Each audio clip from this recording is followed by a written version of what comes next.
Well, as long as we're all round, chilling, ready to roll, let's get this recap over with. Give our elf time to to air things out and maybe wipe. Get in there good. All right. So last session began with Aloysius leading the party through the various series of tunnels caused by the purple worm Yaki. After some time, this lizard folk holy man leads them to a dead end, and he reroutes. Here, they discover the collapse is man made, it seems, or rather lizard folk made, and the dead end reveals a hidden gemstone alongside Aloysius's fears of being ostracized by his people. Not long after, the holy survivor leads the party to an immense cave system. The walls are covered in precious gemstones as twin bridges, also mostly made of precious gemstones, jet across a deep, dark chasm. On the other side, a beam of sunlight breaks through a large fissure, catching the prism of a gem just right, and it cascades the immediate area in rainbow-colored light. After some investigation and initiative, the party discovers hundreds of lizard folk sacrificing dozens of Yanti and their own to the purple worm Yaki, all along the upper bridge. Using the lower bridge to cross the gap, despite the barrage of ranged attacks, the party press on, only to be waylaid by Tuax and some of his brute followers. Between Locris, Logos, and Gladier, Tuax and a handful of his brutes fell quickly. And just when the party turns to finish off the remaining brutes, who happened to have also slain Aloysius, the purple worm arrives on the battlefield. Bursting through the stone and heading straight for Locris, in one gulp, it swallows him whole. Battle ensues, and the final rounds of that battle are where we are now. So, top of this round would be Logos. Logos, you are roughly you're 135 feet away from even being on this map at all. You know what has transpired behind you, but not only that, this barrage of stones and arrows and crossbow bolts continues to rain down upon your position. First thing first, I will need a dexterity saving throw. Hopefully you're on the can for this one, if you fail.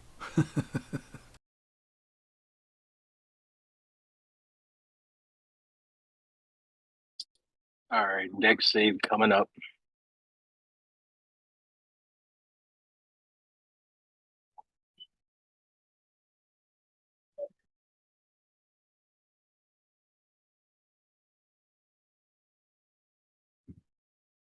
Oh, give me one second. 1 second.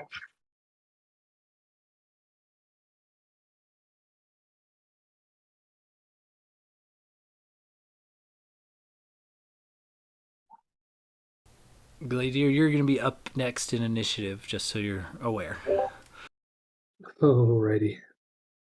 Okay, dexterity saving throw. We're looking at 26 total. Oh, you're fine. This, though the bolts and arrows and things kind of sail towards you, by the time they've made it to you, they've really lost their velocity. They're easy to sidestep, and you're particularly quick. So, after you kind of sidestep and dodge a few incoming ranged attacks, much to the dismay of the lizard folk above on the bridge, how do you proceed? Back behind you, it looks like this massive snake is currently doing battle with, or this massive purple worm rather, is currently doing battle with Gladier. Do I get the sense that this worm is it on the lizard folk side, or is it like showing like greater attention to us, or is it like just lashing out at anything and everything? Go ahead and give me an insight check.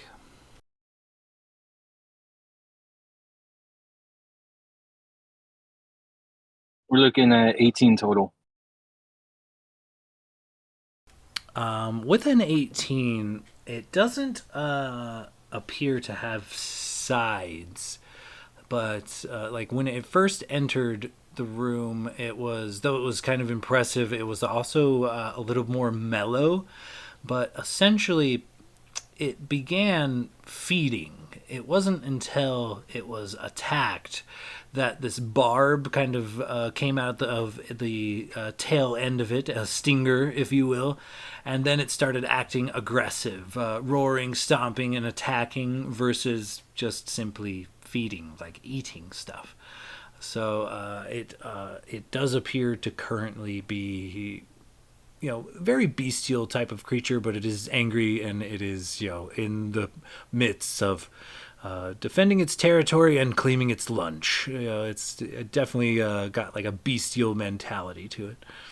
Okay, so we can basically like it's here, and if we were to fuck off, would it like it doesn't show special interest to us.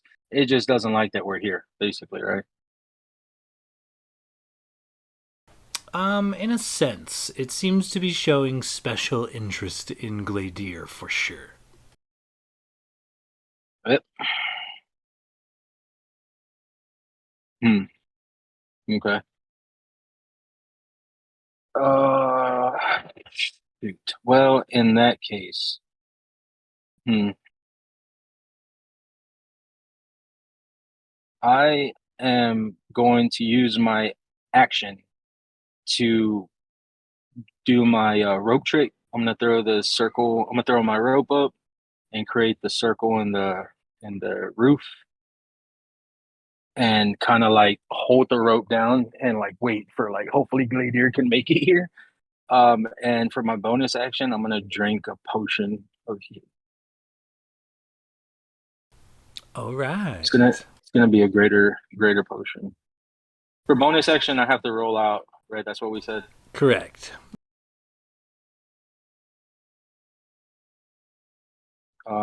And I'm gonna stay put 135 feet out, and hopefully my buddies can make it to me.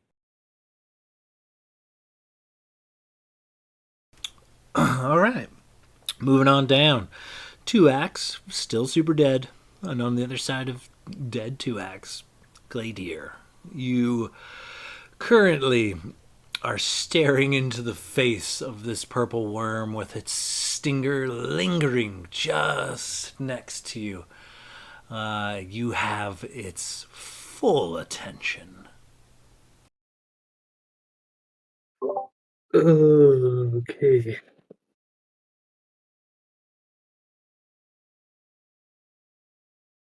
All right, so I did all so previous round. I did fuck ton of damage, and I don't see any change of it spitting out Logus or Locris at all.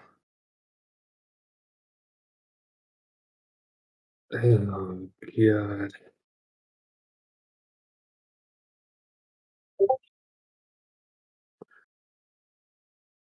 I think I don't even know if I have any potions. I've been racking my brain on what to do. Oh no, I do. Okay. Um, seeing how hurt he is, I don't think he's ready to 100% give up on Locris, but he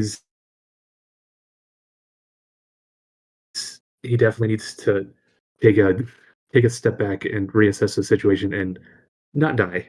Um, yeah, so I'm gonna take an action. I'm gonna use my action to disengage, Wow. Sorry, guys. I never had that happen before. But I got booted out of Discord, and then I had to update everything before I could keep rolling. So Yeah, no sorry. worries. So I got to you disengaging and Yeah. moving your full 40 feet down the chasm, down towards the your allies. And what else from there? I used a bonus action to take a greater healing potion, which is that 17 total I got right there with the 4d4.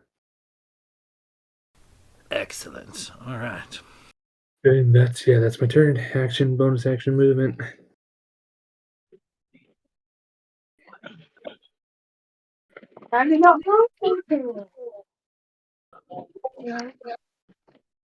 All right, so moving on down from Gladier, Blade, Silverstring. You are atop your flying mount with Renwick holding on for dear life, and a hail of stones and bolts and arrows also come your Kevin, and let's go brush Gabrielta's your way. teeth.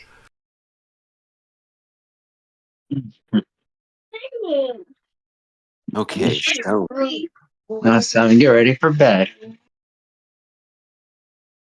No, you don't. No, you don't. Hey, Chris, your mic is on. Love to hear Locust being a dead.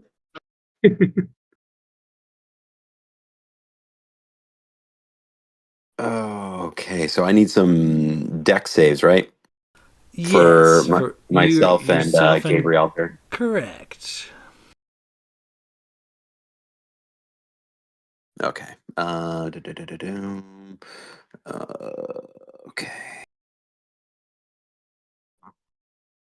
Oh my god, I'm moving so fucking slow right now. All right. One sec. Here's myself. Dirty 20.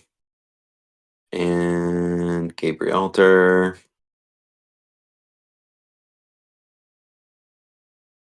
$12.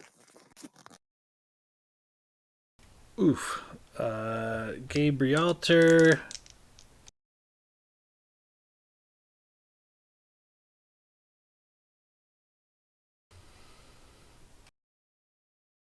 Hello? Can you hear me? Sorry. I got my mute button all mixed up.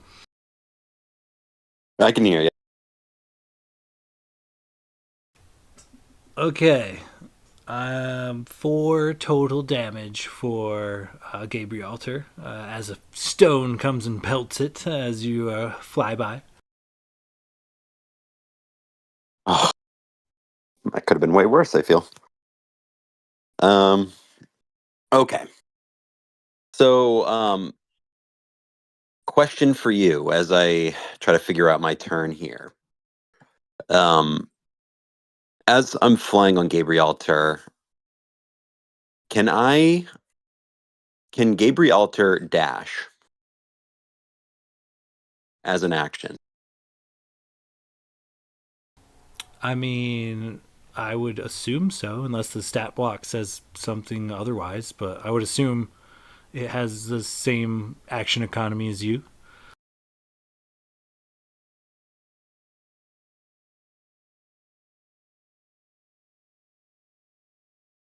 Would that be like Blade's action or Gabrielter's?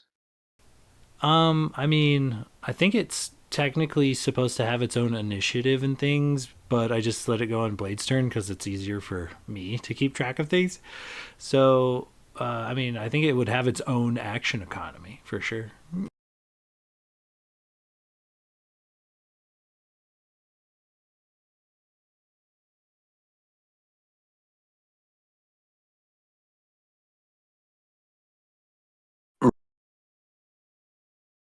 Okay. Awesome. Awesome. So, okay. I am going to, I guess,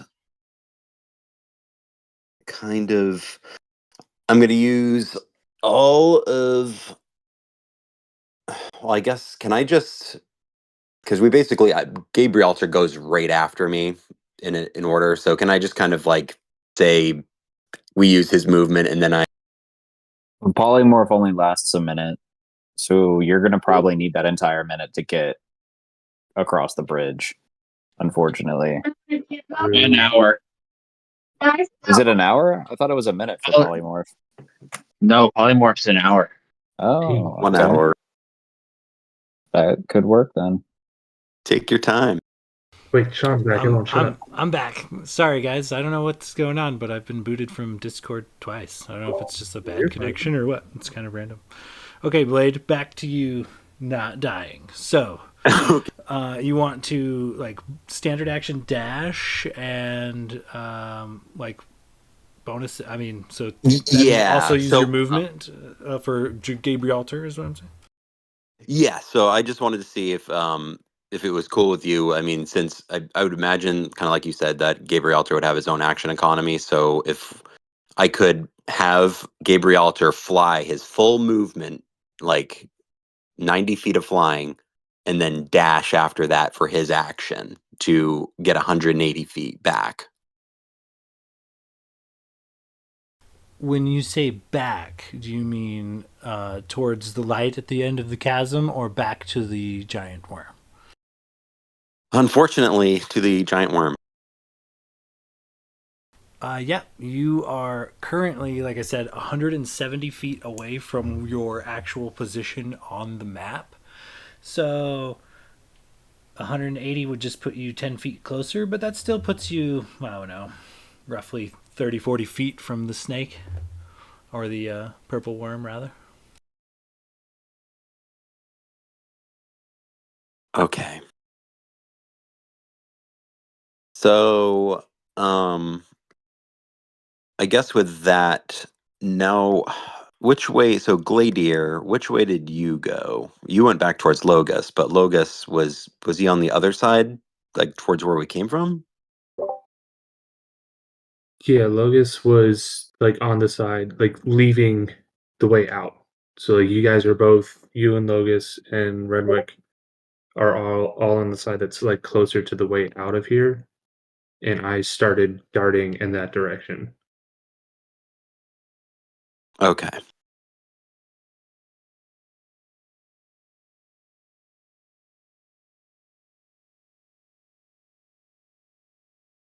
Oh man. I guess I am going to. So I mean, you are probably I mean, so I dropped a new pick in there, but okay. Perfect. Though it appears that Logos and Gladier are close, Logos is actually 130 something feet down that bridge. But however, if you come all the way back and move an additional 10 feet forward, you know, you're actually within, I don't know, 40, 50 feet of Gladier, maybe less.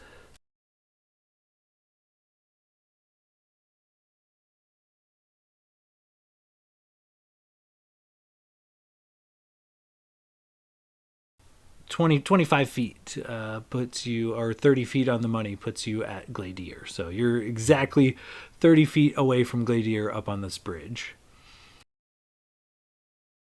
Several lizard folk flip you off as you fly by and curse in draconic bad words. It's the fastest flying donkey they've ever seen. I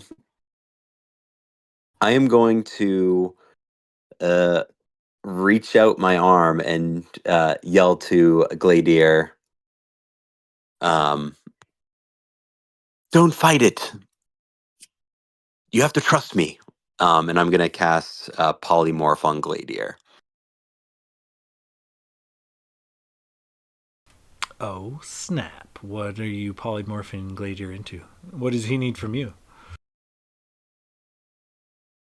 So I would need a I forget what the fuck it is. Is it wisdom?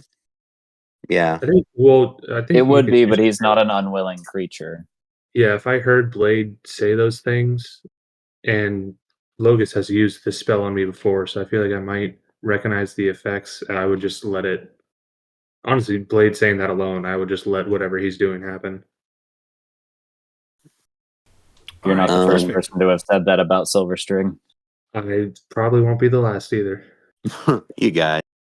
This leads to Well, more. if- This leads to more orphans. I hope you know. I hope you're happy, Gladier. Happy lizard babies.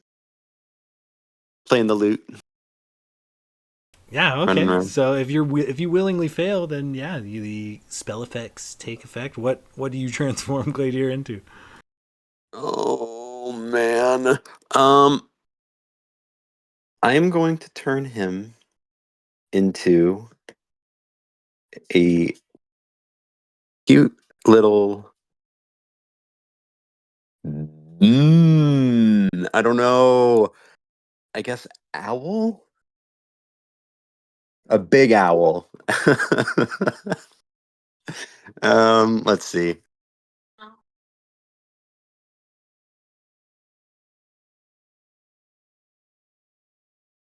Yeah, isn't there like a great owl? I'm pretty sure.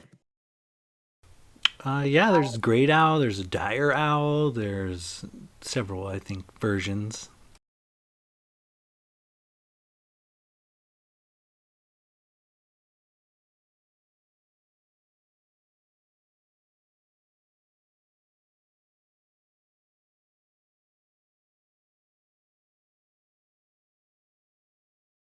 I guess whichever one. I guess a great owl is probably the bigger one. I don't know how big a dire owl is.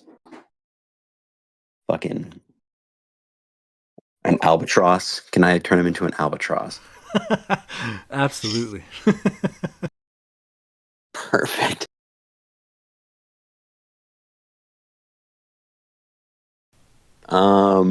And I guess I am going to, kind of as we're hovering in the air as well, I'm going to also look at Gladier, and I am going to do. I am going to give him a little bit of inspiration.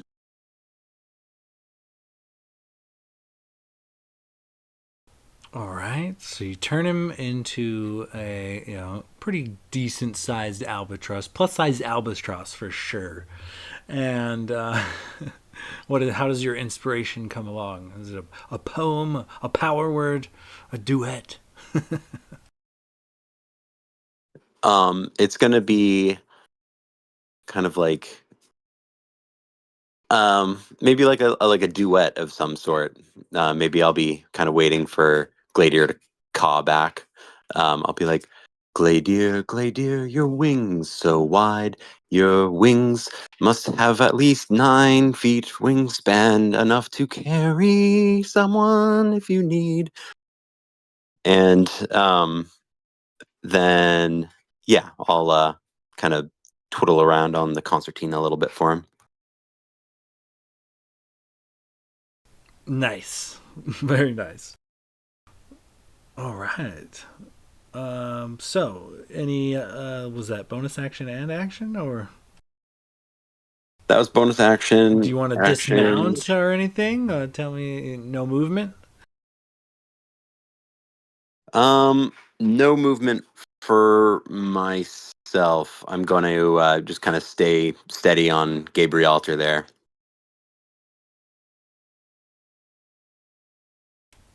All right. And that'll be it.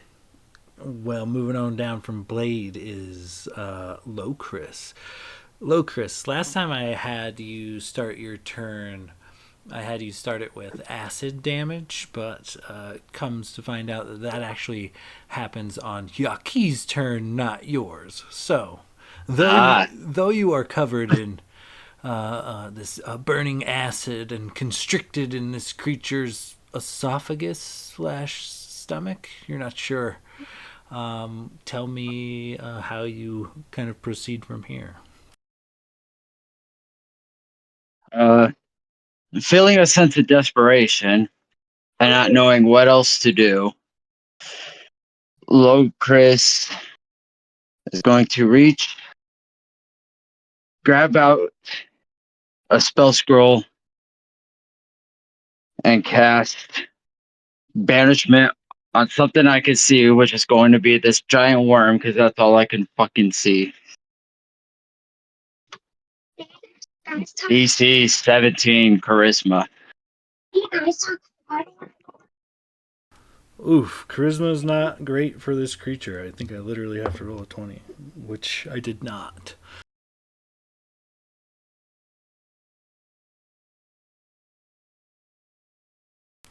So, I peeked in a couple of places, but this is kind of I'll lead you to my decision making on this process. Basically, I think that the parameters of the spell banishment, taking this creature to a demiplane, where it is then what's the word? Immediately, disoriented or whatnot. What is the exact wording of banishment? I believe there's something about going to a demiplane and being like catatonic or something like that for a round. One moment, I gotta pull up the spell.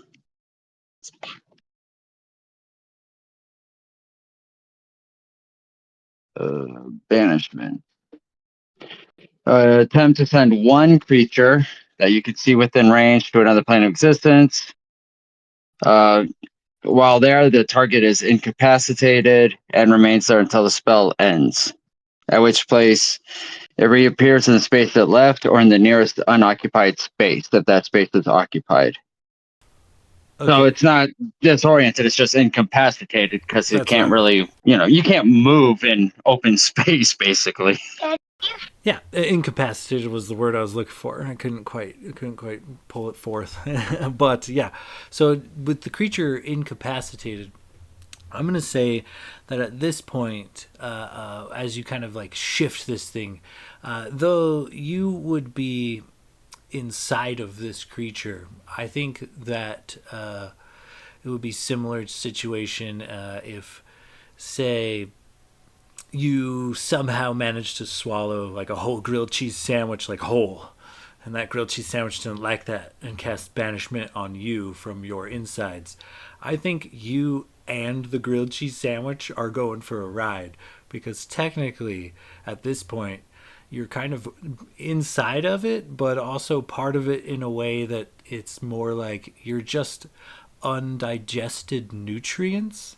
I don't think your lunch would Well, be left would behind. it not then just take effect because it does say one creature and I am a creature, not an object until dead? I would say for the parameters of the spell, Otherwise, I would just cast it on myself. I mean, you if you, yeah, I would say for the parameters of the spell, if you cast it on the worm and you end up, it's going to take you with it, but it's also going to be incapacitated, thus making I will allow you to actually make an attempt to escape the worm during this time, but I think you both would travel together if you cast it on the worm. All right, and then if I get out and then I drop banishment, it's going to take both of us to, and then because if you go back to the same place you were on the material world, would that just put me right back into them? And yeah, that would be a conundrum as well. So, okay, hypothetical. We take a worm to this demiplane, and this worm throws up just something. And then the spell that took the worm to the demiplane then fades. Does the vomit on the floor come with it? I mean, I'm legitimately interested in your guys' opinion here. I would say no, because the spell was on the worm, and if Locris is no longer in the worm, I think the worm would come back and Locris would stay wherever he's at, because technically he wasn't a part of the initial spell. It's just that he was in the worm. So I think he would stay wherever he gets taken to.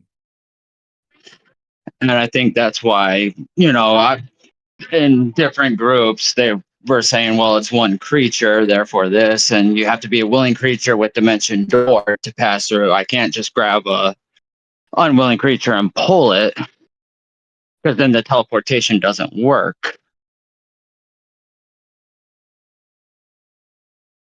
This is why I mentioned it all earlier, because I was trying to see where you were going so that I wasn't going to throw us into a 20-minute discussion. Just what you say goes.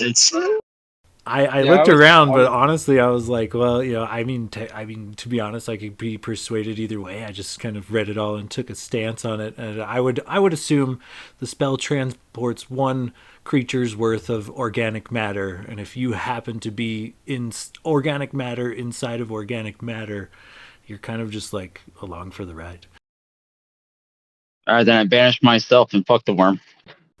Okay, now I looked into this too, and now I have another question. So banishment is a concentration spell. And now, okay, hypothetical time again. If you cast a concentration spell, say hypothetical situation, you got a couple bad guys coming at you. You cast banishment on one of them, and then they are banished. They fuck off because of the spell. Your spell works. And then their ally, as immediately after you've cast the spell, say their ally strikes you and it breaks your concentration. What happens to that person? Do they come back immediately? Do they come back at the end of the round? Like, how does that work? Usually it's if you take damage, you drop concentration, the spell is dropped automatically. So the creature would come back within that moment. Typically not their turn yet anyway. Well, I bring this up because if you cast the banishment spell on yourself and it takes you to that demiplane, you are also incapacitated, and an incapacitated player cannot hold a concentration spell. So if you cast it on yourself, it essentially immediately fails. Well, then I guess. Fuck it, cast it on the worm, see what happens. We'll go pick you up in Shadowfell. And we're gonna call it like a nat 20 arcana that Locris is just like in the dark room being eaten by acid. Just his mind is like spinning like gears as he's kind of calculating. It wouldn't be everything. Shadowfell. It'd be the astral plane. So there's no coming to just snag me. So since none of that's going to work. Well, let me ask you this: Would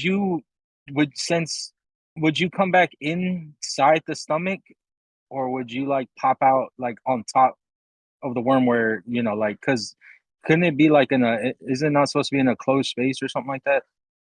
It just says an unoccupied space in which, again, Sean would have to determine whether a cavernous throat and stomach is considered an occupied space by the worm or an unoccupied space. I mean, there is an argument to be made that you don't necessarily pop back in the stomach, because if it's an occupied space, you would pop out on top of the worm rather than inside. That's a fair point. I mean, he's got a fair point. I'd be willing to leave it to a dice roll. That sounds fair. We could do odds and evens. If you go, we'll say odds you land near the snake, evens you land in the snake. I keep saying snake because I changed the mini. It's a worm, damn it. It's a worm. It's some armless, legless creature, damn it. But yeah, if you make the attempt, leave it to fate. Let the dice tell a tale. I got 2 rounds to try. Sure, why not? All right. Let's see what the dice say. So you hit yourself with this banishment spell.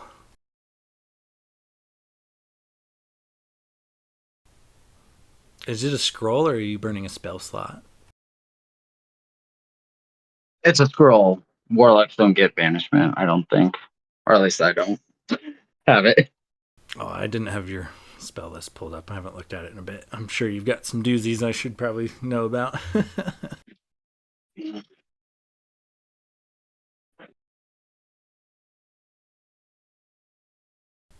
All right, so you are going the route of banishing yourself then, correct? So let's, what do I say? Odds, you land outside the snake. Evens, you land inside the worm. Not snake, worm. God damn it.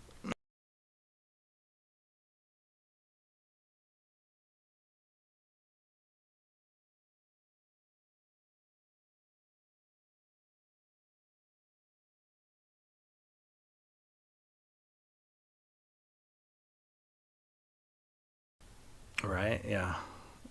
Must have,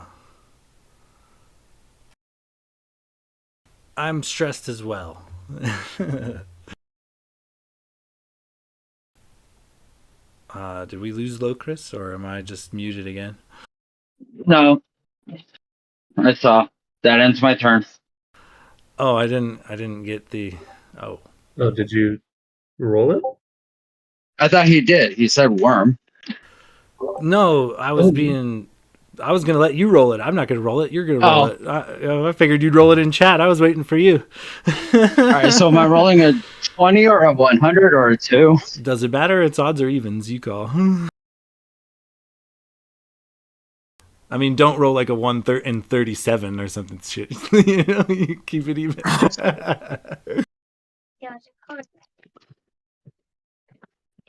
Let's just do a d20. Ooh. You pull it off there, Locris. You banish yourself, and on the way, it's the movement of this worm just somehow doesn't coalesce right with the spell, and on your way back, you land, about 5 feet away outside of this creature. Very near its maw, but outside this creature. As a bonus action, I am going to use Second Wind and scream like a little bitch.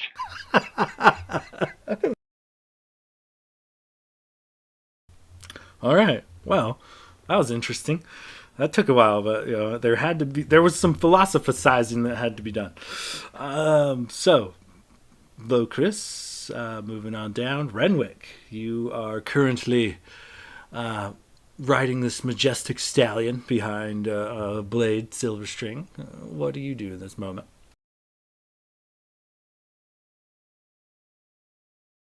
That's a good question. So, let's see. Gladier's been polymorphed. Locris is out. Now that he's out of the worm, how far are we from him?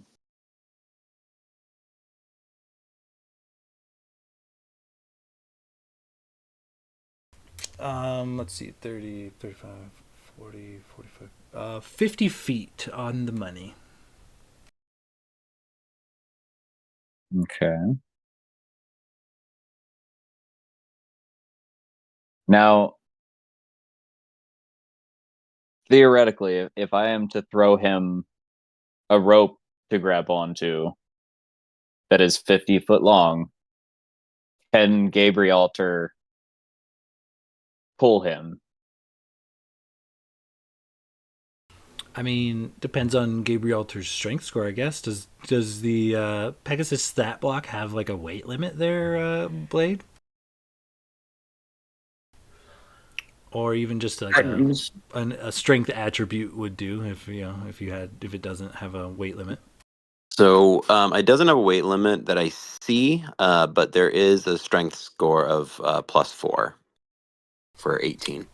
He's pretty strong. I think 3 people would be taxing, but not impossible. It might reduce his movement by a little bit, but he absolutely could carry the 3 of you.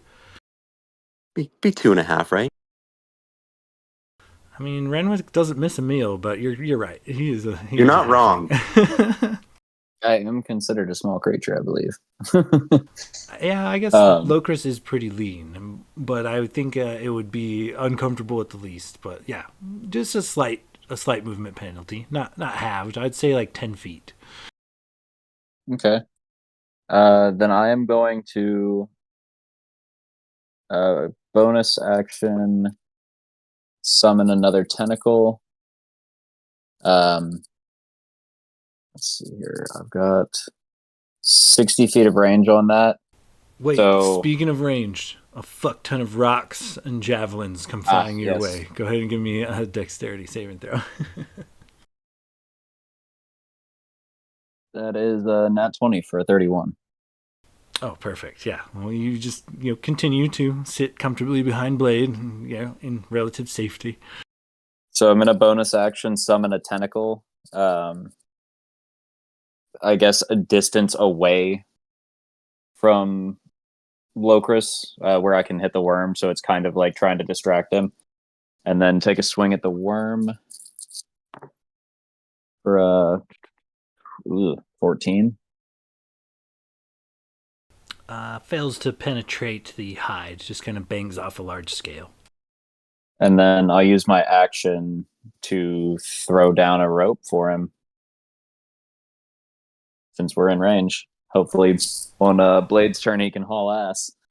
All right. You kind of bust out a rope and, begin getting ready to lasso low. Do you want to lasso him, or are you throwing it to him in hopes that he will catch it? Or explain to me what you're doing with this rope. If I can throw it to where he can catch it with 50 feet, I don't think I could lasso him. If we're like right on the edge of it, I don't think that I have enough length to tie off like a side of it. So I would just throw him the rope to grab, and hopefully we can pull him out of there. All right, give me an old-fashioned athletics check to see if you can't throw this rope a whole 50 feet.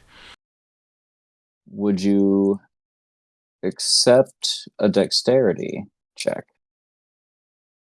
I would accept an acrobatics check if you utilize the momentum of your own body on the horse, but a failure would mean you fall from the horse or the peg-o-ass.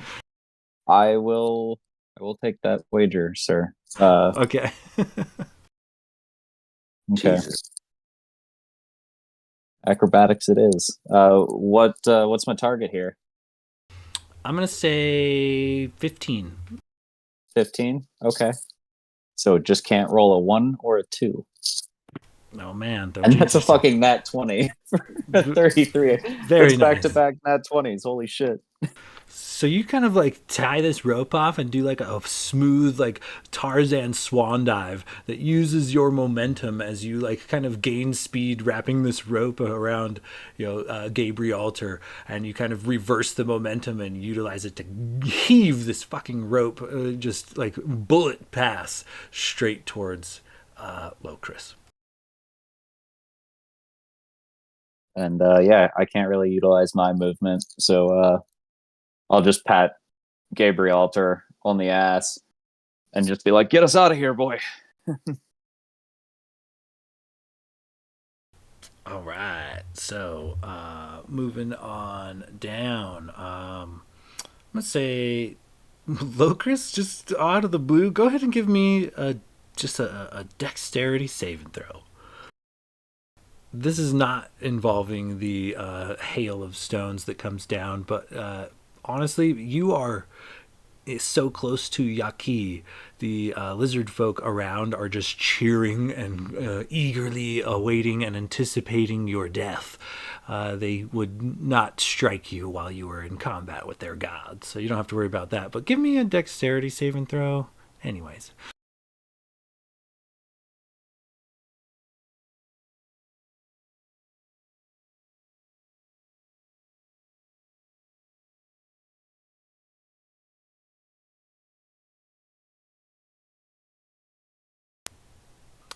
Okay, yeah. All right, I was gonna say, just to be, no worries. We'll give you a minute. We can come back to this moment. Well, maybe. Well, considering Yaki will be up next, it might be a keen moment.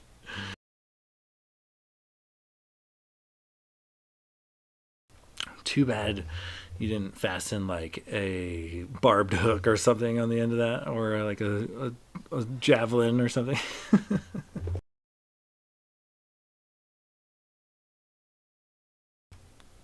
So he's gonna need just a minute, I think. Alec, how was that storm? They said it was the worst one that ever was, but here you are. Amazing. Yeah, no, we didn't get.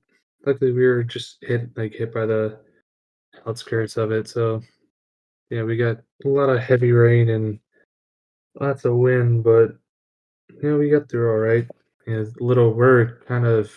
we're relatively near a pretty big river and lake, so like our downtown area got a little flooded, but we're luckily our house is just far enough away that didn't really fuck with us too much.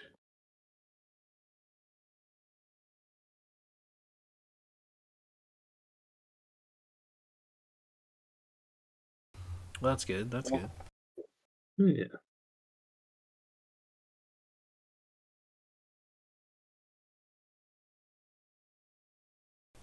Well, snap.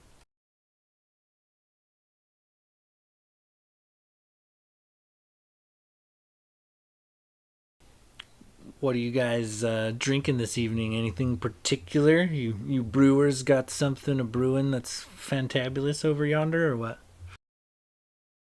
God, I would love to drink. Yeah, I'm just drinking seltzer tonight. I had a couple beers earlier.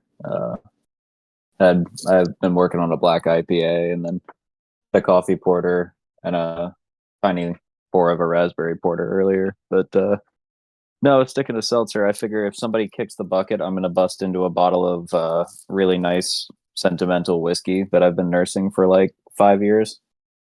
But nobody's died yet, so seltzer it is. Right? Give me a couple rounds. I'm trying. You guys are just resilient. I'm just drinking water. So I'm shitting my guts out over here. I've been fucking sick. My kids brought home a bug or something. I was dying at work today. Oof.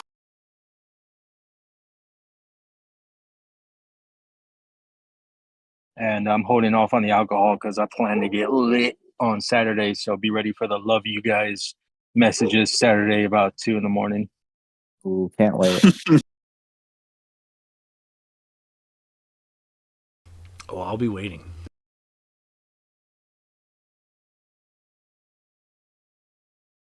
My wife and I have been doing Whole30 this month, so I haven't had anything to drink in like fucking 3 weeks, and I feel like I'm gonna die.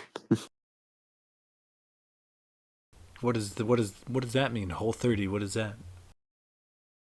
So it's basically like not like processed foods, like added sugar, uh, alcohol, and like it's kind of like a lot of people do it to like figure out what's kind of like affects them, uh like gluten. Like you're not allowed to eat any gluten at all on it. And so like once you like the 30 days is over, you kind of like slowly start reintroducing things like gluten or alcohol or whatever, and just kind of see how it affects you.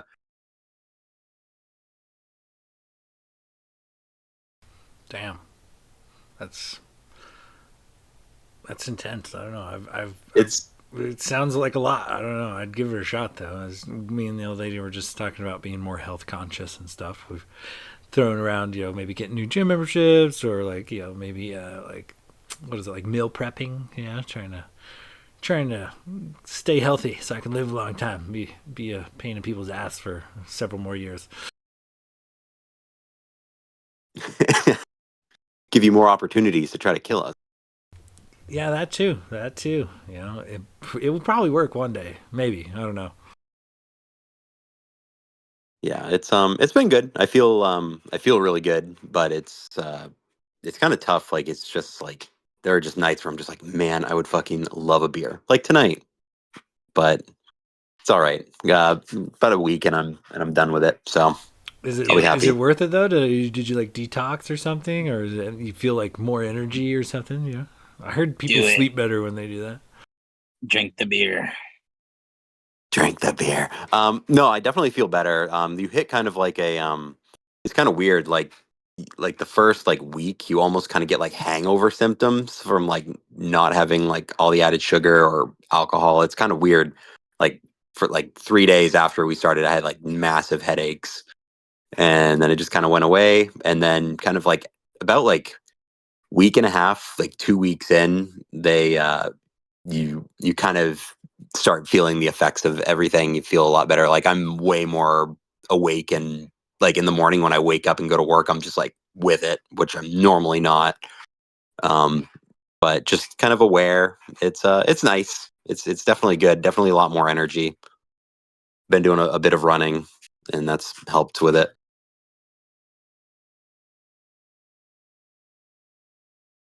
Dude, that sounds awesome. That's my next move. I think I'm gonna start doing more cardio.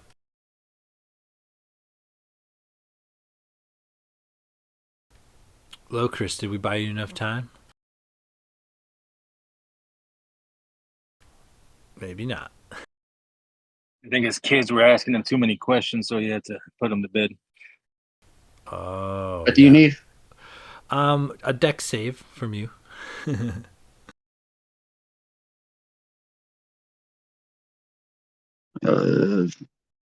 21. So you plummet out of this worm, covered in acid, and bellow out a scream. And as you do so, a rope hits you right in the hands.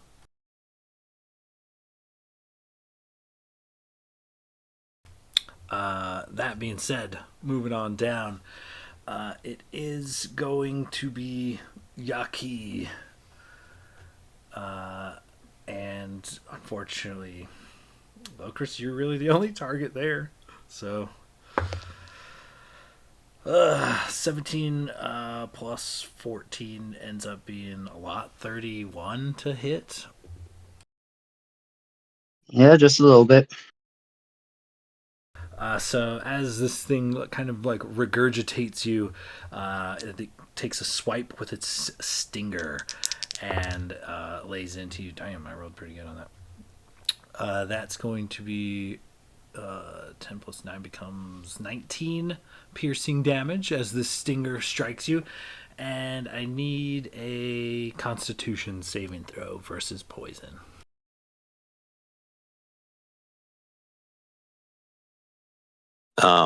While that attack's going down, I'm gonna throw out some cutting words, just to reduce the amount of damage he takes.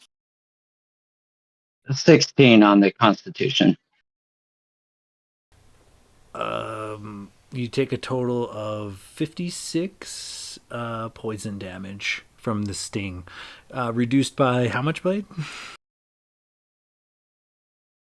So I'm gonna be like, "You're really gonna have to try hard to kill him," and then so it's not gonna be much. This is pathetic. 1d10. Where are you? Fuck yeah, up 10 right off that. Smooth. So an additional 46 poison damage there, Locris, as this stinger strikes you.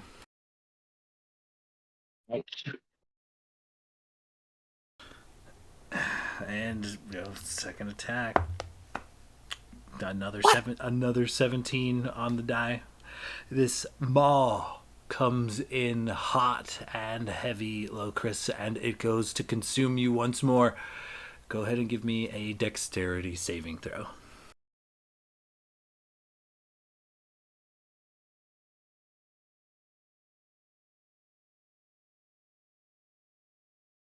Dirty 20.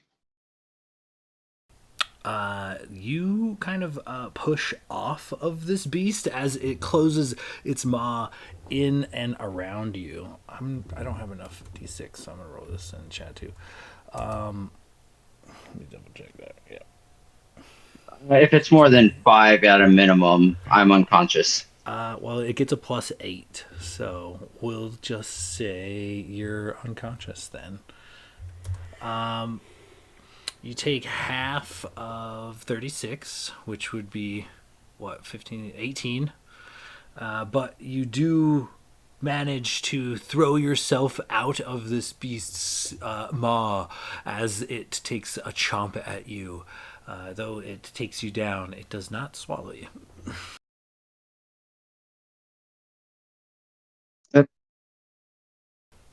So vomited and then stung and bitten. Locris goes down, but that takes us back to the top of the round, which will be finally Logos. You are up, chilling in your hole, about 135 feet away from this whole scene. Well, I'm not in the hole yet. I just put the rope out so I can have it there for when hopefully my buddies could make it. Okay.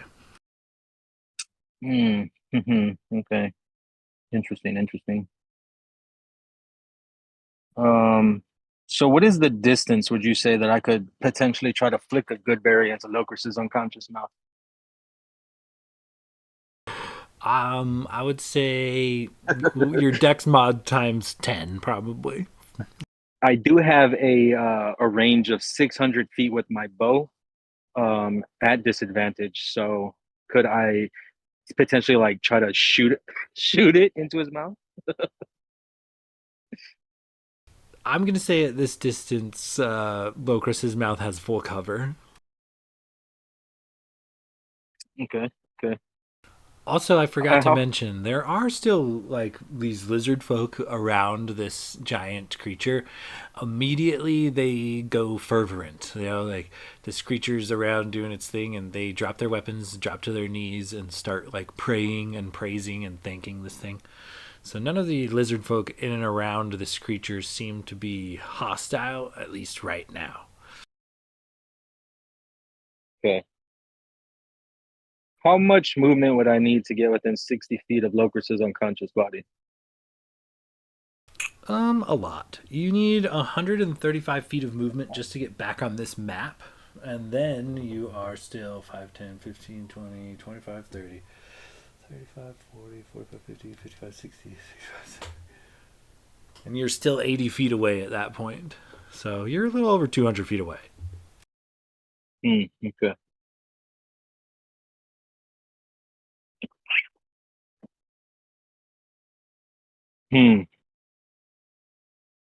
There's not much I can do.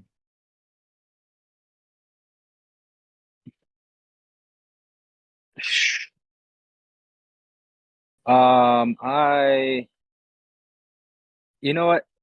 I'm gonna move up to where I'm 150 feet within the range with the worm.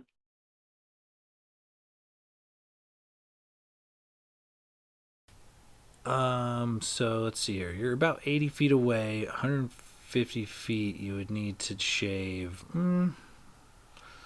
What is that? Let's say you have to move about 45 feet, and you about 55 feet will do the trick. Okay. 55 feet down.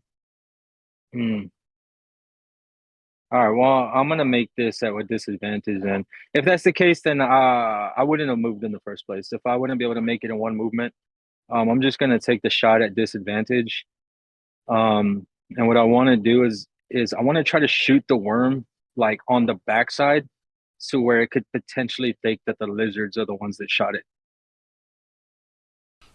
Okay, I'm picking up what you're putting down. Go ahead. Since it's not too smart, I just want to hurt it in a direction where, it'll lash out in that direction.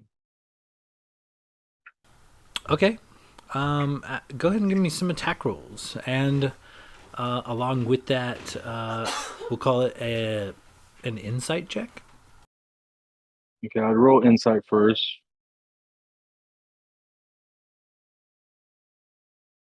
That's an 18 plus 8 for 26 insight. With that kind of insight, as you kind of are going to strike this thing with an arrow, you get a sense of kind of how it moves and how it's been reacting in a little bit of combat when it went from feeding to fighting. You've seen kind of both sides of this creature.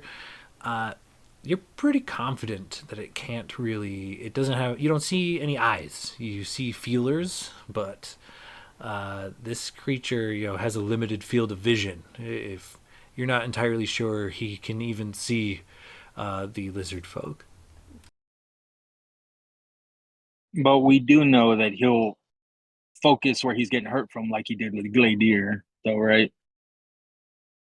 Yep, it's potentially true. Yeah. Okay, well, I got nothing else to do, so Right. first one's a 27 with this dirty 20 on the second with disadvantage. That hits for sure. That's 11 points of damage. Second attack. Oof. It doesn't matter. It was a nat 1. Oof. Yeah. Clings. Hits Locris. Locris, you lose the. No, I'm just kidding. Lose a death save. So with that, I'm gonna just stay by the rope and kind of wait, and hopefully my buddies can make it here. All right. So looses a couple of arrows. Moving on down, Gladier, you are, let's see here, 5, 10, 15, 20, 25, 30, 35. You're about 40 feet away from the tail of this worm and Renwick's tentacle. How do you kind of proceed? Sean, just before we start his turn, can we retcon? Would you allow me to have turned him into a giant owl instead of an albatross? Yeah, for sure. I figured it was all flavor. Stat block's got to be close. Well, if that's the case, he can still be an albatross. He's just got the giant owl stat. Yeah, he can take the giant owl stats and still be a giant an albatross. Giant seagull. Okay. So I know when you're polymorphed, the mental stats you take of what you're polymorphed into, but kid, I would assume some sort of like your, I don't know, like your personality, like your being is still in there. Can I do some sort of check to see if I remember that like Locris is friend? I should maybe try and help Locris. I'm gonna set it at probably 12 wisdom saving throw. Okay. To kind of retain some of your memories through the polymorph. Okay, so a giant owl. Or they have a 13 wisdom score, so a +1. So you said D20 +1? Is that your wisdom modifier? You have a +1 wisdom Yeah. modifier? Yeah, giant owls have a 13 wisdom score. Oh yeah, my mind went sideways. I was thinking of Gladier. I was like, a paladin with no wisdom. That's terrible. If you want to take my wisdom, no. it's also a +1. Gladier also has a 13 wisdom score. No tail, no wisdom. You can use Right, Logus's wisdom. I have like a +5. Yeah, can I do the what's it called? Never mind. I can't think right now. I'm too fucking stressed. Okay, I'm gonna roll this in Avery. Oh god. Oh fuck. Okay, it's 18 +1 Nice. for 19. You retain, in this dire situation, call it something deep down in some sort of heroic notion or nature. You retain a lot of your mental faculties. You know what you need to do, and that is question mark. Okay, yeah. So I'm just going to just transformed into this giant owl. I'm just gonna dive bomb at Locris. Just like the full like hunting, like how owls do with like their feet forward, wings back, and just try and grab him and shoot up into the air. So I've got a 60-foot flight speed. So if I'm like, I think you said I'm like 40 feet away. Well, maybe no, because he's further away than I was. But I have 60-foot So flight to speed. get up to Locris is an even 50 feet from where you are. Okay. Yeah, so I would it be like an action to pick him up? Yeah, I'm gonna say to pick up a comrade would probably be a standard action. To throw him over your shoulder or grasp him in both talons. Okay. All right. Well, yeah. Then so I don't have a bonus action dash. So yeah. Yeah. So I just pick him up, and I'm just gonna try and. Oh man. I just fly 10 feet backwards. So pick him up and turn around and go 10 feet back towards Logus. He takes an opportunity attack. Oh shit. Okay, well, at least it's at me and not Locris, who's You fucking take unconscious. you take no, sorry, it is a 24 to hit. Yeah, I think that beats Giant Owl's If I'm not AC. mistaken, giant owls have like 28 AC.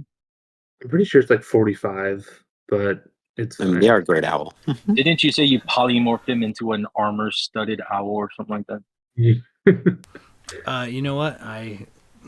I'm still under the effect of Blade's synaptic static, so I have to roll a d6 about that. And that's Still gonna hit. 1, unfortunately for you. So 23 to hit. Yeah, Giant Owl is a 12 AC. Even if you rolled a 6, it still would have hit. Oh shit. Okay. Well, let's see. That's a whopping fucking 12 plus 9 comes out to what? That is 21 piercing damage there, Gladier, and I need you to give me a dexterity saving throw as this worm lurches forth and tries to swallow you. Okay, so that damage immediately drops my Giant Owl form. They only have 19 HP. So would I make that dexterity saving throw as a giant owl or as Glader because I just popped back into Dragonborn form? But I'm also, I guess, I don't know. Yeah, We'll it's up to you. say, for your sake, let's go with Glader's stats. I have a feeling that they're maybe equal to or greater than the Great Owls. Yeah. Is it saving throw? Correct. Yeah. All right. Well, I got a +6. Okay. I'm too nervous to pick up a dice right now. I can't decide which one to rest my fate on, so I'm using Avery. +6,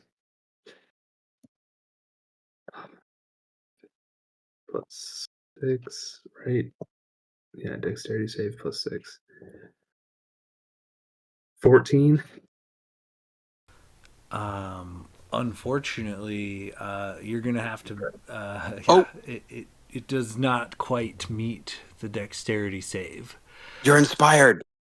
Oh, I'm inspired. Oh, you I lucky forgot. dog! Oh god. Thank you, Will. Okay, what's One that? A through 10. D10 now?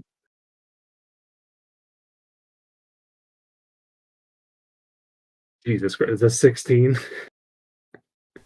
Please, God. 16's still not gonna cut it. Fuck. Okay, well, at least Oh. Locris is up there. Sort of.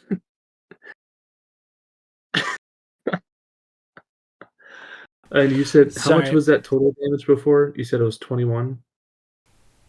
sorry. Let me. What did I? I Yeah, think you said 21. 21. Correct. Okay, so 2 of that rolls over to Gladiator because I only have 19 as a giant owl. Yeah, and you are swallowed. Now here comes another conundrum.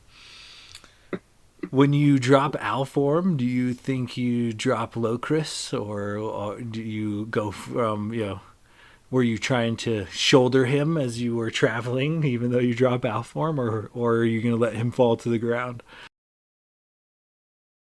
Um, Well, he was still at bridge level when he moved back 10 yeah, feet. He moved yeah, up. because So I he would would have say just that we flopped on the were ground.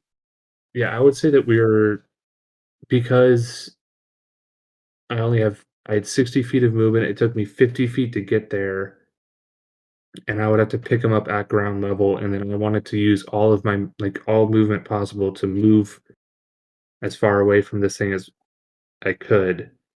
So I think I would have stayed barely hovering over the ground. because I wouldn't Right. want to burn any of my movement to gain altitude. I wanted to gain horizontal distance away. Yeah, that makes sense. My my So my my yeah. question is more for, So, did you drop Locris when you dropped the owl form, or were you trying to shoulder him and carry him should you have succeeded? Because if technically, if you have him shouldered and it eats you, it eats him too. If you put him in your inventory and become consumed, so does he. my whole thought when I first pictured all this happening, as you were describing it, um, like as a giant owl, I was holding him with my talons, which would be my feet. So I pictured it as, okay, now my form drops. He's no longer attached to my feet because I don't have talons, so he just kind of plops to the ground. That's what I was thinking in my head when it All right, happened. makes sense for me. Yeah. So just Gladier swallowed, and Locris, lands with a bit of a thud, but alas, no damage.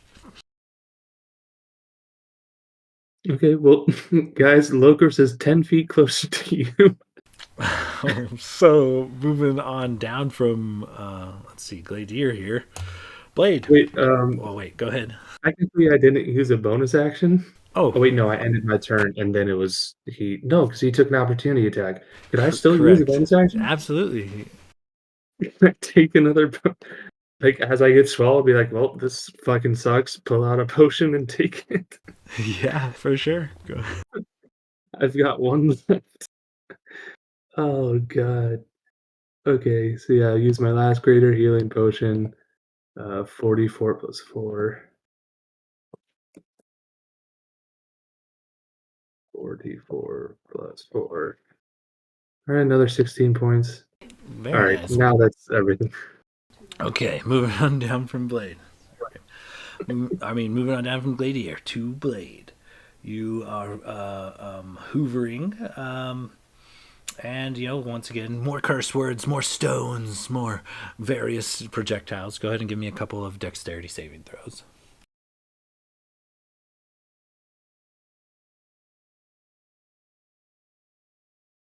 Okay. Blade is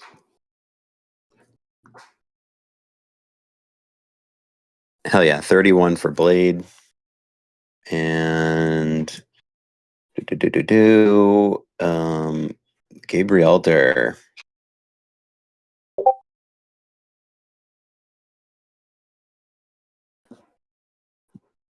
13 for Gabrielder.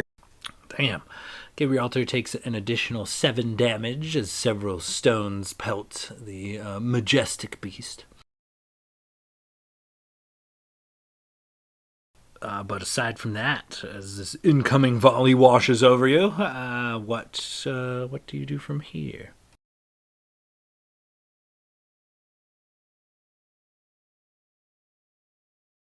You have Logos on one bridge, kind of firing arrows into this worm, and you have some lizard folk kind of bowing down, worshiping the beast.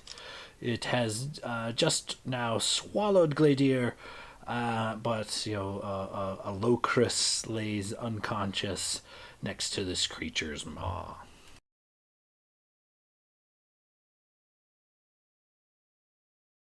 Oh boy. Um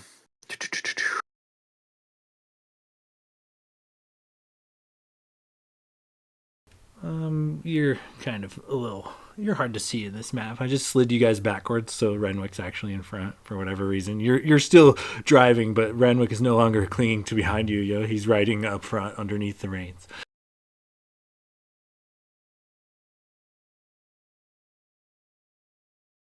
okay.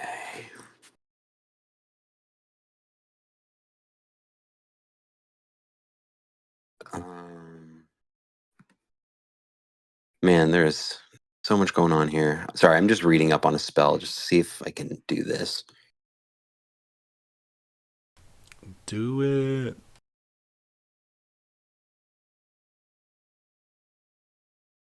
Shit's getting really sketchy. Um okay.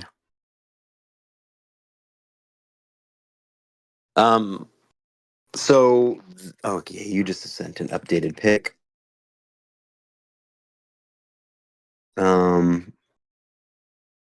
I'm going to. How far away, I guess, are we from? Let me see. Can't barely be seen from Gladiator. Well, he just got swallowed, but I guess how far are we from the serpent's head or the worm's head? Let's see here. I got 5, 10, 15, 20, 25, 30, 35, 40, 45, 50, 55. And is this mouth, is the worm like as he went and grabbed Gladiator, and swallowed him, is there, um, can I see his maw? Like, is his mouth open? Yeah, it is occasionally opening and closing and whatnot. Very bestial. Occasionally lets out a roar whenever it takes a decent amount of damage. Blade is going to gently pat Gabrielter, and say, "Head a little bit, boy." So I'm going to fly ahead, uh, 20 feet. You said I'm about 50 away. Yeah, correct. 55. All right, so 25 feet. I am going to. For some reason, there's something I don't think I can do, but I don't. I don't think I. Okay, I'm gonna try it, and correct me if I'm wrong. Um, I'm going to look at the maw as Gabrielter is flying close. Um, I am going to. Blade is going to lean forward a little bit, and then you see Blade just disappear into a mist of smoke into the maw of this creature. Into its mouth, correct? Into its mouth. Okay. Yeah, with And with a poof. What, Misty Step? I'm going to Misty Step in, and I guess I'm going to make movement down into its maw, um, to basically try to chase Gladiator down. Oof. I mean, I don't know if this is like a technicality or not, but technically you're moving out of his attack range. I'm going to say give me a dexterity saving throw versus taking damage from the teeth. Deck save. Correct. As you make your way, as you kind of dive past the teeth and into the inner belly of this beast.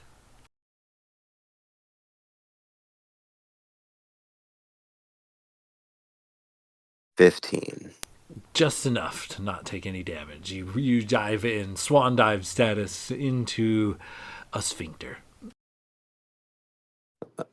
Perfect. So I guess how far in would I have to go to be able to, um, actively have this guy try to blast something off in him to have him regurgitate?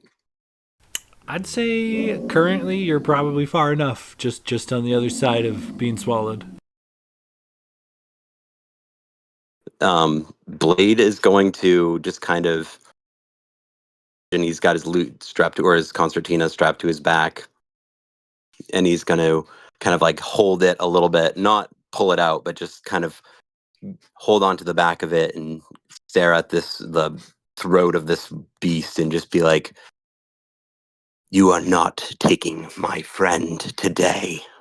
And as he does that, you see kind of a static once again kind of erupting from, uh, his instrument and then coursing through. And I am going to thrust my arms forward and cast another, synaptic static at him. Oh, right. And what do you need from me? An intelligence save?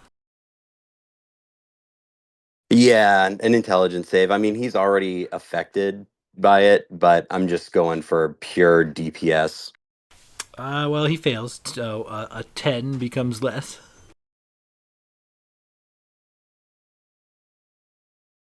I don't think the effects stack, but you still max damage for sure. Let's see. So max, I think it's 8d6. I just want to be sure that I have it all right before I do it. 8d6. Let's hope. All right, sorry. For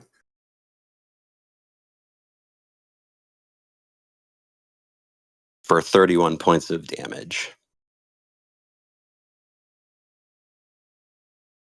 Ooh, very nice. 31 is, I believe. Oh. If the worm takes 30 damage or more on a single turn from a creature inside it, the worm must succeed on a DC 21 Constitution saving throw at the end of that turn or regurgitate swallowed creatures, which fall prone in a space within 10 feet of the worm. And I think he has a 1d6 minus to his con saves with synaptic static. Ooh, perfect. So, let's see. So he has a worm must succeed on a DC 21. All right, he does get a plus 11, but we'll subtract a d6 as well. 10 on the die becomes 21 on the money, but we gotta subtract a d6. Even though it's a 2, becomes a 19. And the worm fails his Constitution saving throw, regurgitating Gladier and yourself.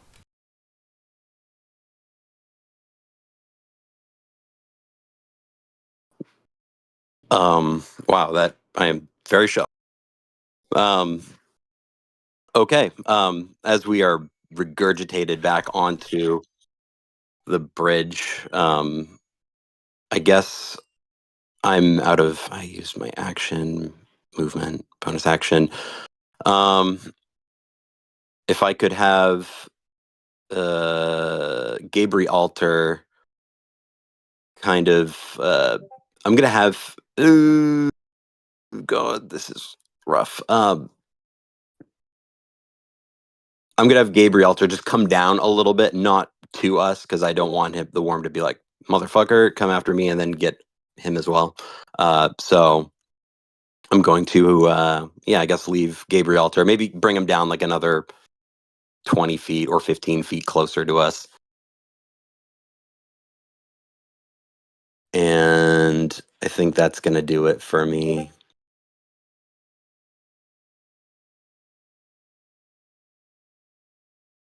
Well, all right. Moving on down from Blade, Locris. Go ahead and give me a death saving throw.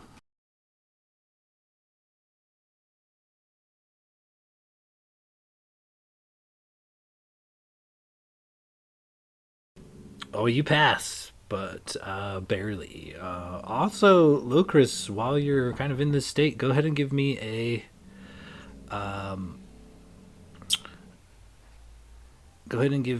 a religion check.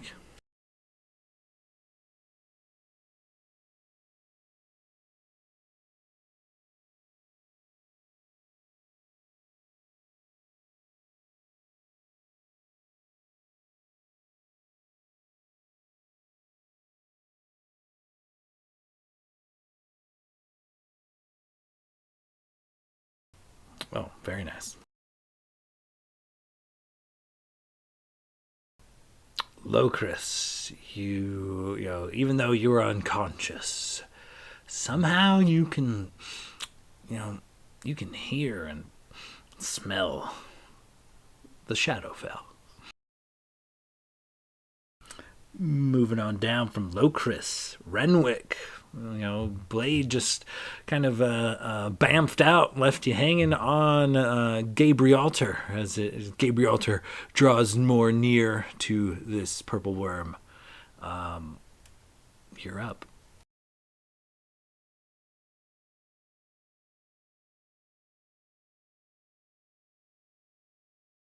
Oh, fuck, man.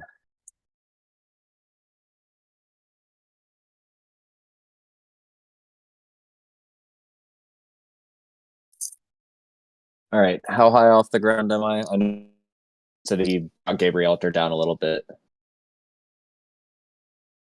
You're kind of hovering between the two bridges at the moment. You're roughly 5, 10. You're about 20 feet away from the head of this worm, and you're kind of floating in between the two. I dropped a new map in the feed, but and your tentacle is not far off. Yeah, but like I guess distance to like if I were to jump off of Gabrielter, am I at a distance where I'm taking damage or You could probably direct Gabrielter to get you close to either bridge if you would like to disembark. all right. I don't know if Gabrielter can understand me, but given that everybody is currently piled up and most of them are injured and I'm not nearly as injured, I'm gonna hop onto the bridge. First, I'm going to.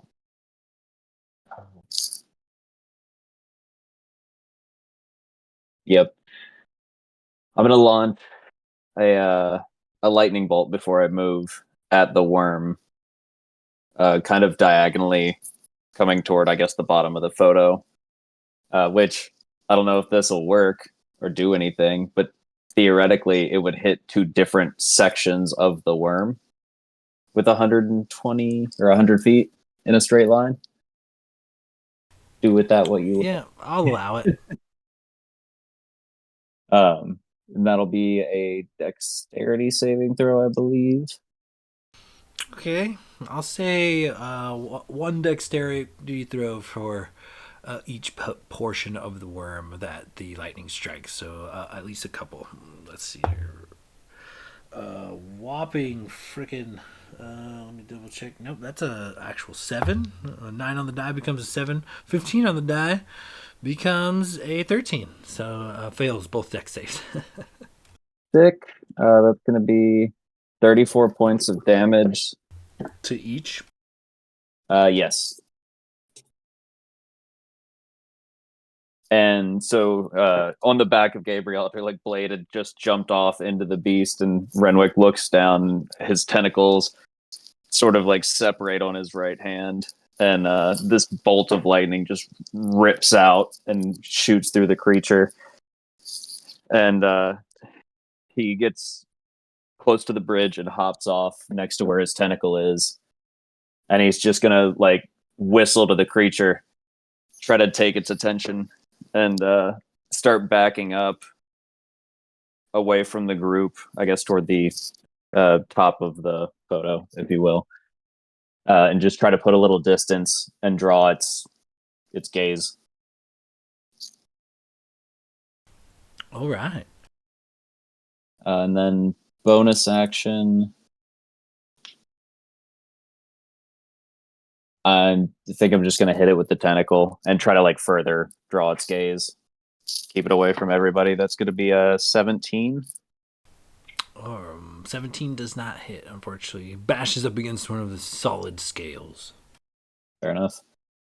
That'll be my turn. Moving on down from Renwick, the brutes, they fervently pray to their god as they're all stoked that this thing's all around them. And then bottom of the round, Yaki. So, currently, Yaki's got, lost her meal, been attacked, dropped, yacked their dinner up, and then, I'm going to say, Renwick, you managed to draw the ire of this creature.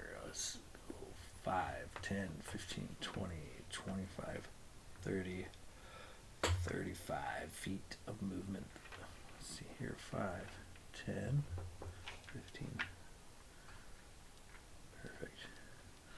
Okay, so Renwick, this creature comes at you from both sides of this bridge. One side, a barbed tail flies down in your direction. The other side, a razor-toothed maw. The tail strikes first.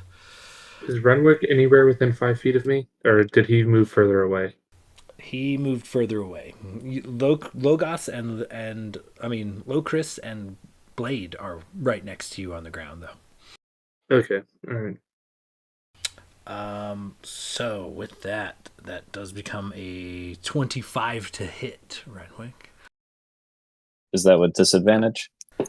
No, this particular creature has blind sight and tremor sense. He does not, he's not fooled by your illusion. Okay, fair enough. Yeah, that definitely hits.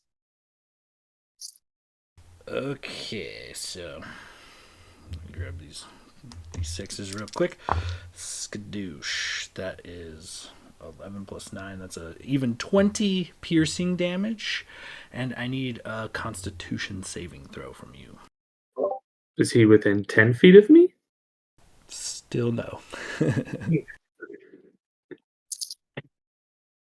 18. Just shy, my friend, unfortunately. You take lots of ones in there for you. What is with Dakota and ones? 34 points of poison damage after this stinger plunges its way into you. So, Oh, sorry. Go ahead. I just want to say, I think he has to take a D6 and subtract that from his attack rolls from synaptic static. Oh, you're right. Okay, retcon this real quick. Maybe. Hold on. Let me toss this D6 out here. Probably not worth a shot. It was a 1, unfortunately. I think it drops it only to a 24 to hit.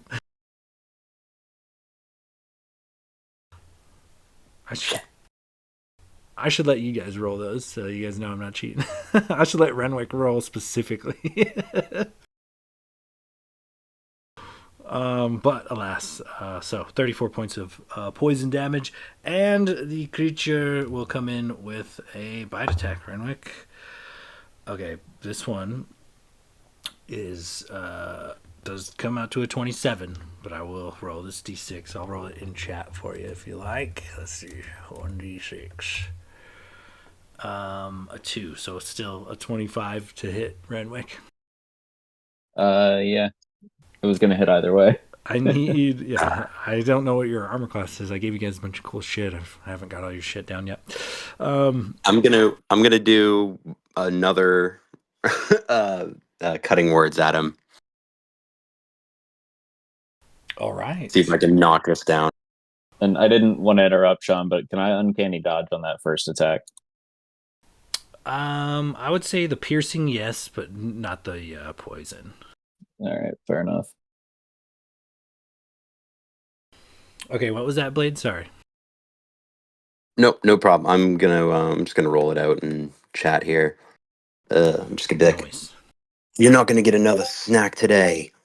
Oh God, as he chomps Renwick.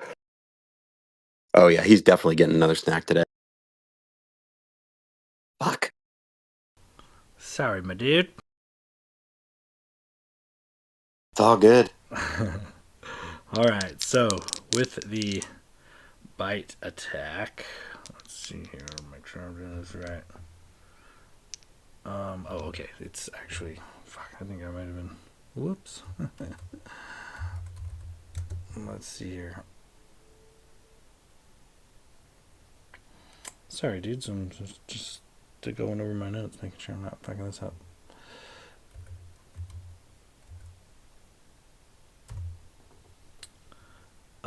Okay, 28 points of piercing damage as this thing swallows you. It takes a chomp, Renwick, and consumes you. You are inside of this creature.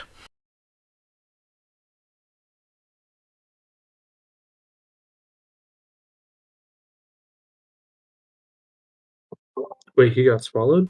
Wait, the attack. Sorry, I needed. For some reason, I got confused. I read I read the wrong dice line. Renwick, can I get a dexterity saving throw from you after taking a bite from this creature? Sure. That sounds super fun. Sorry, I read ahead and counted. I counted Blade's roll as yours. I was like, I don't know where my mind was right there. You're good. You're good. 18 for a 29. You take the damage, half the damage rather. Sorry, from the bite attack. So it was 34. Actually, going to be, what is that? 16, 17, something like that. 16, we'll call it. What was the bite? The 28 right there. The 68. Yeah. The bite There was we go. 28. Okay, man, I am sideways on my little thing right here. So take 14 half. back. 14, correct. There's a lot happening right now. It's fine.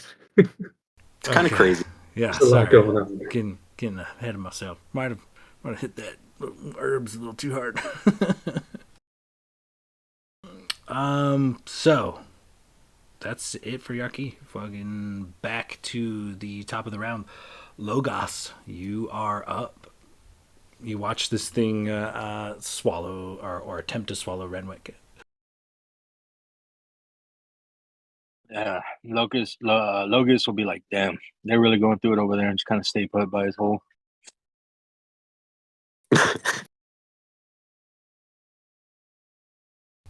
Ah, nice. Safety.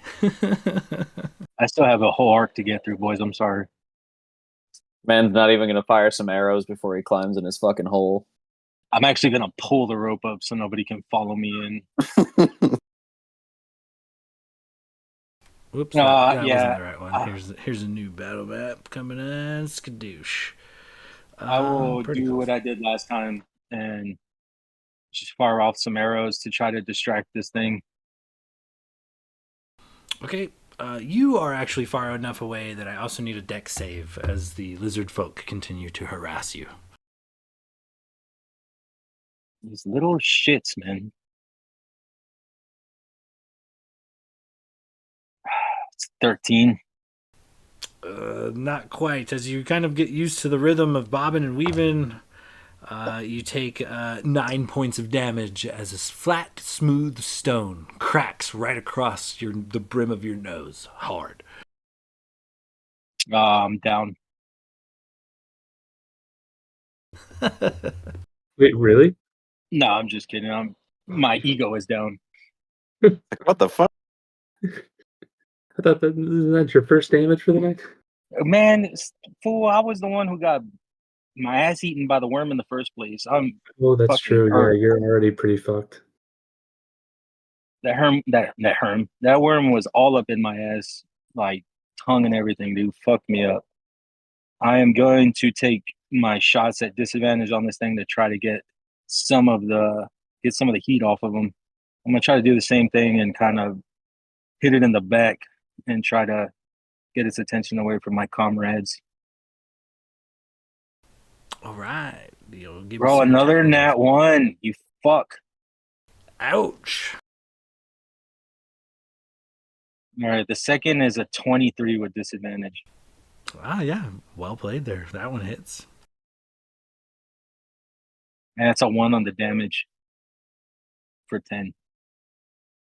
Y'all are on your own, boys. I'm rolling fucking garbage. So 10 points of damage. All right, 10 points as you one arrow is deflected off of one of these big scales. Another seems to find purchase. What else? Anything else? My bonus action, drink another potion. All right. As you guzzle down another potion. Any movement or anything? Nope. I'm gonna stay put by my hole. All right. It's a good call. Moving on down. Gladier. Currently, you're prone. But Renwick has drawn the ire of this beast. And though you see it on both sides of you, it does not appear to be fucking with you at this point, but very much so trying to get Renwick. Okay.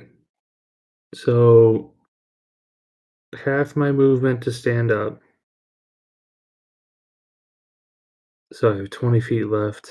Is it an and you said it would take a standard action to pick up a body. So like if I want to bend down and pick up Lokris, that's a standard action.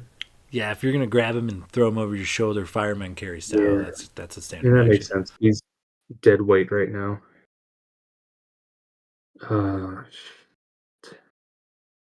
This is not a great position that we're in. Not a whole lot of options. Okay.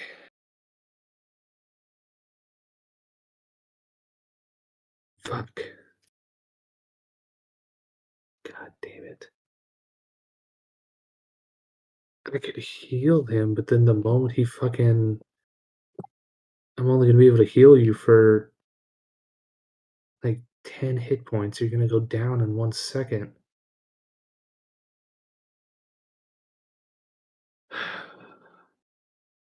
Fuck.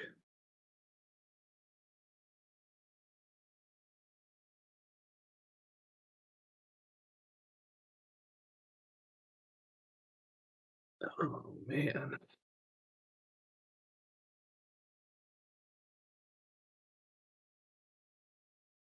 I don't know what to do.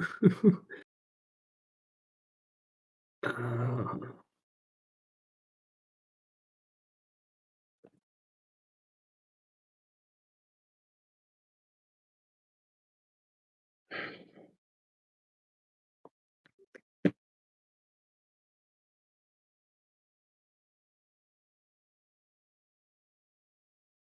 We'll be right back after these commercials.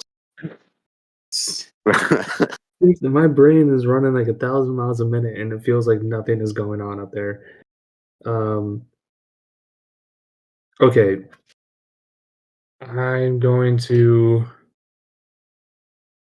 I'm gonna stand up. I'm gonna pick up Lokris and heave him onto my shoulder. Uh, I'm not gonna move. I'm just gonna pick up Lokris and stand in my spot and look down at Blade. Would you let me take a bonus action to help Blade to his feet? Like if I burn my action bonus action to pick up Lokris and help Blade to his feet, would you allow that? I'll say if you help Blade to his feet, If not, that's fine. I'll say it's 10 feet of a penalty to stand up rather than half his movement, but I think that's only 5 more feet, but still. Okay, yeah, I mean, I'll do that. I'll help him stand up if that helps at all, even if it burns some of his movement. And I'm gonna be like holding Lokris over my shoulder, and I'm gonna look to Blade, and I'm just be like, "You need to get Gabriel down here now and get us the fuck out of here." And I'm just gonna be like holding on to Lokris. If Gabriel dropped me off, wouldn't he be close enough for you to get on theoretically? Theoretically, yes, but the worm is between the party and Gabriel currently, unless he chooses to move. Because the worm moved around after he dropped you off. Yeah, so I'm just gonna do that. I'm gonna help Blade to his or start to help Blade to his feet so he has less of a penalty. Um, Pick up Lokris onto my shoulder, fireman carry until Blade that like get the fucking Pegasus ass down here. Um, I don't really. God, I want actually no. Okay, instead of picking Lokris up, fuck no, I don't know. God damn it, there's no good options here. Okay, no. Yeah, I'm not gonna pick Lokris up. I'm gonna stand up, and if you allow me to do the same thing, like burning a bonus action to kind of lessen the penalty to help Blade up. Yeah, yeah, sure. It'll be 10 feet of movement instead of half to stand up.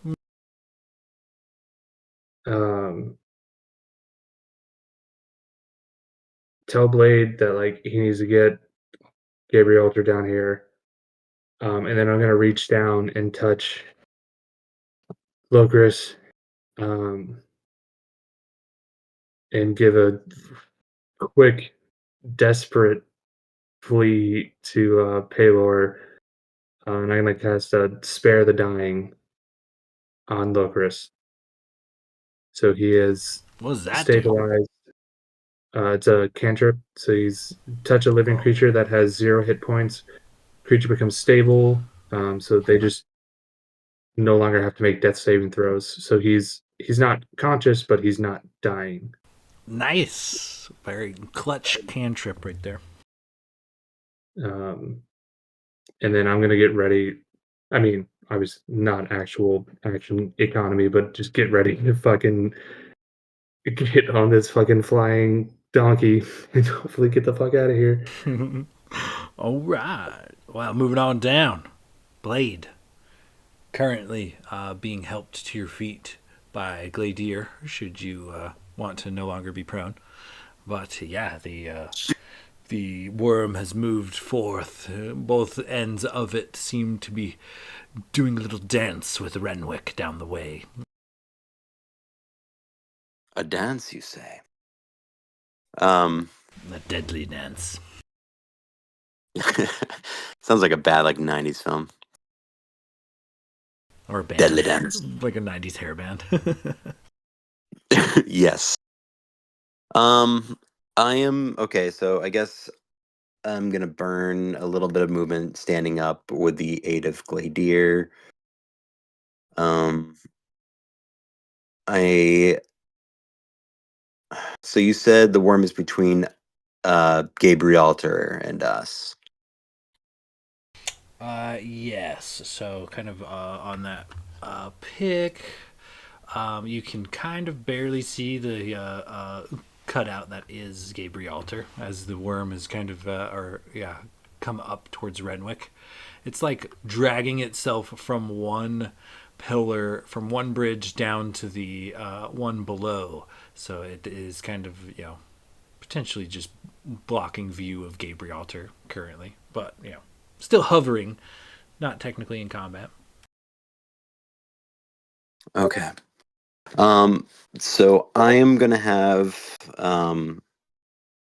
as I kind of stand up, I'm gonna kind of call out to Gabrielter. Gabrielter, come hither. We need to get out of here. And I would have Gabrielter come flying up over this worm, hopefully not incurring any opportunity. Yeah, we will say he could give it a bit of girth, and then we'll call it 35 feet of movement from where he is to go around the worm safely to where you are. All right. So I'll have him land right next to myself. I'm going to turn and look at Gladier and be like, we need to get Locris out of here, and he needs to be awake for that. So I'm going to, as a bonus action, cast Healing Word on Locris. All right. What's the word, and how much do you heal him for?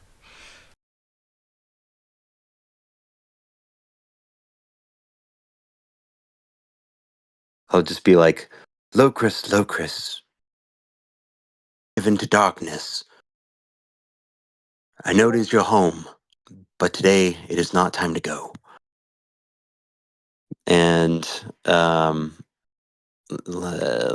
me see what spell slots I have available.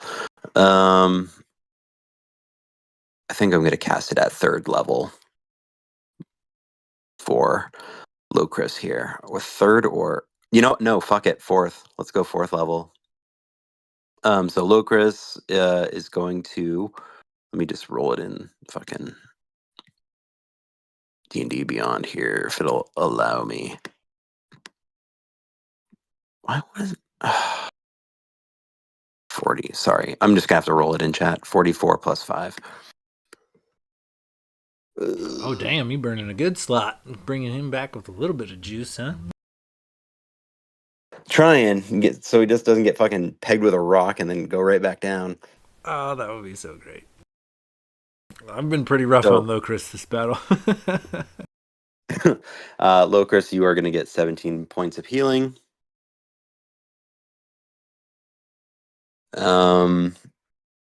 And I guess Thank it you. would probably burn my action to get on Gabrielter. I'm gonna say you could. He's your summoned familiar type of like beastie. You know, you could get on Gabriel Altar with movement. I won't make you burn an action to mount him. All right. Well, I used healing word, so I can't cast a spell. Can I use then my action to I guess thinking this through, can I use like have this all be the same thing? I'm going to get on Gabrielter and everything, but can I use my action to help Locris up and then kind of pull him up and then basically make my way to get on Gabrielter? Yeah, I will say if you want to use your standard action to pick Locris up off the ground and put him on Gabrielter, you know, and he's not resisting you, totally.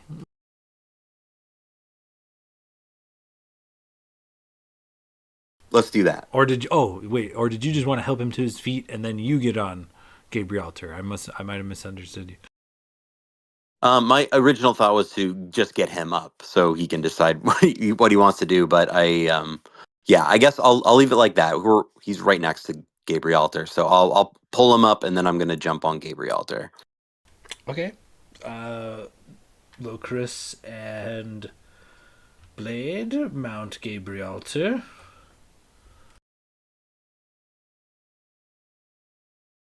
And I think that's all I can do, unless I could hold movement for Gabrielter until uh, Gladiator gets on him. But I don't think I can do that with him. I mean, I'd let you hold an action to dash potentially once Gladiator gets on. You can't hold movement, but you could hold a movement action. You know. Okay, I mean, if you'll allow that, that'd be ideal. Yeah, for sure. So Gabriel, does the little stomp hoof thing that a bull does before he charges, just kind of ready to take off into the sky.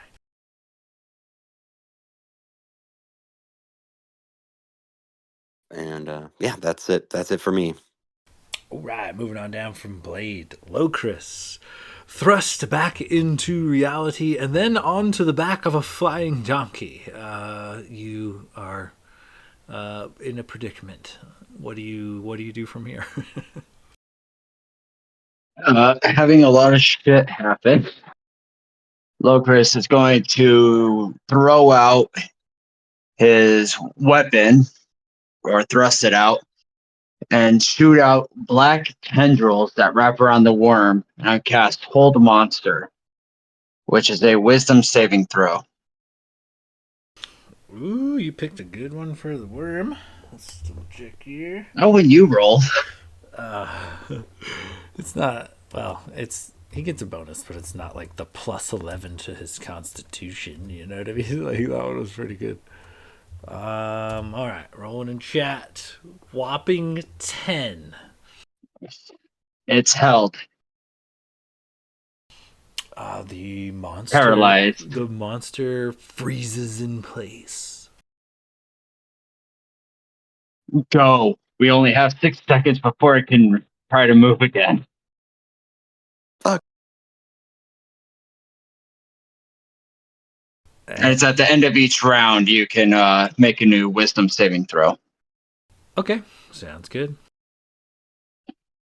And as a bonus action, I'm going to chug a potion. All right.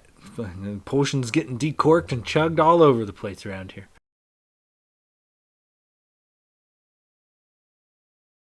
And any movement? Do you want to remain on Gabrielter, or you want to try to... Yeah, it's going to fly a lot faster than I can run. Okay, perfect. Moving on down from Locris. Renwick, you are kind of dancing around this thing's maw and stinger as your friends kind of rally themselves and ready to take to the air. But you have, for the time being, this thing's full attention. So, what do you do? He sees Locris draw the scroll, and the monster sort of like go into that state of rigor mortis. And he just calls out and he's like, "Nice to have you back." And then he pops a superior healing potion, fucking chugs it. And I'm gonna action, drink the potion, get the full benefits for the 40 hit points. Bonus action, dash, since this thing is paralyzed, and go a full 50 feet further and just take off fucking running.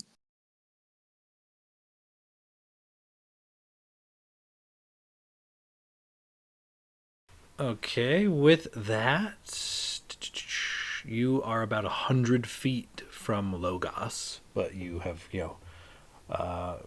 gotten a pretty good distance away from this creature. And yeah, that'll be my turn. All right, moving on down. The brutes continue to just kind of be in awe and pray at the feet of their worm in action, hoping that actively rooting against you to be consumed. Aloysius is super fucking dead, and Yaki is currently frozen place. So at the end of the round and Yaki's turn, I guess I will do another wisdom saving throw. Let's toss this one in the old chat room. 1d20 plus 4. Alright, skadoosh. That will be a 21 on the save. How long does synaptic static last? That's a good question. Let me have it right here. I think it lasts for 1 minute. But I also think it's only for con saves, or is it all saves? I could be wrong. It's all. Wait, no. It's attack rolls and ability checks as well. It is just con saves. Yep. Sorry, I thought that was saving throws. I was confused for a second, but I thought I read that somewhere. Nope, you got it right.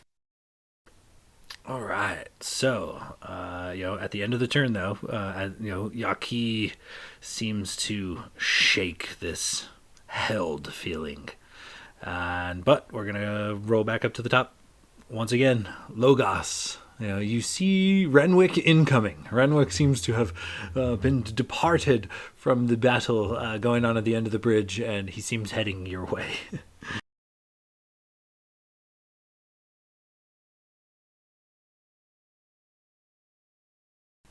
But yeah, Logos, you are up.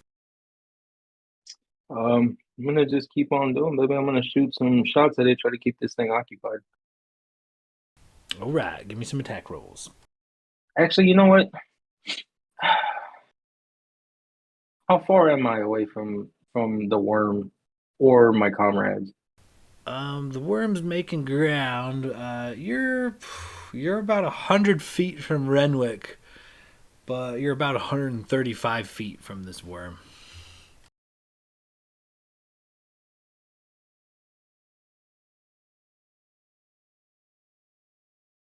Okay, I'm gonna drop my spell.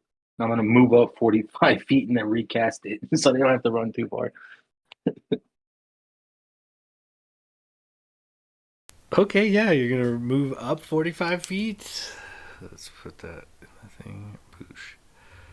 All right. Yeah, and so you recast the whole spell.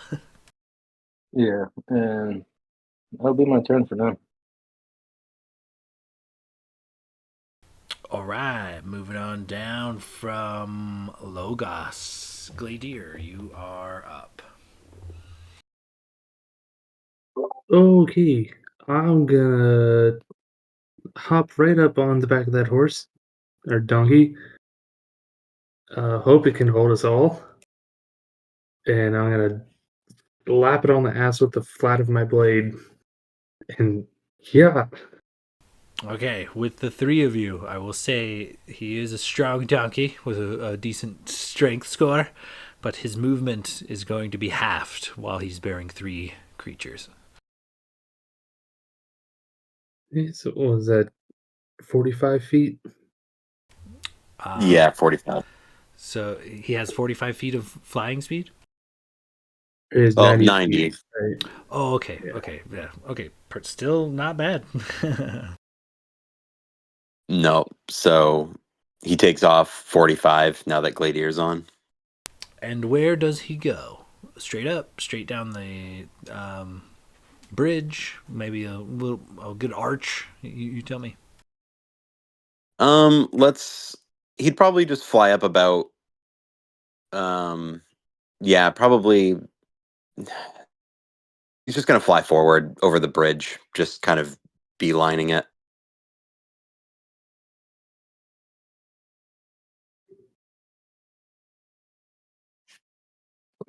All right, as he kind of beelines it, Gladier, it's still technically your turn. That was a little bit of movement. Anything else there? Um. Okay, yeah, so I'm trying to gauge, so 45 feet, so 5, 10 feet. So how close? So I imagine we would pass the head of the worm. Do we pass the head of the worm? You have passed the head of the worm by about 10 feet, and I figure if you guys are going in an arc, you're probably about 10 feet in the air. Okay. Um. Shit. Okay, because I got a few options. Was thinking of Gabrielter hasn't really been. I think he got like hit like once, right? He's still looking pretty healthy. He's been hit twice, albeit not a ton of damage, but he's got, I think, whatever, 48 hit points currently. Uh, um.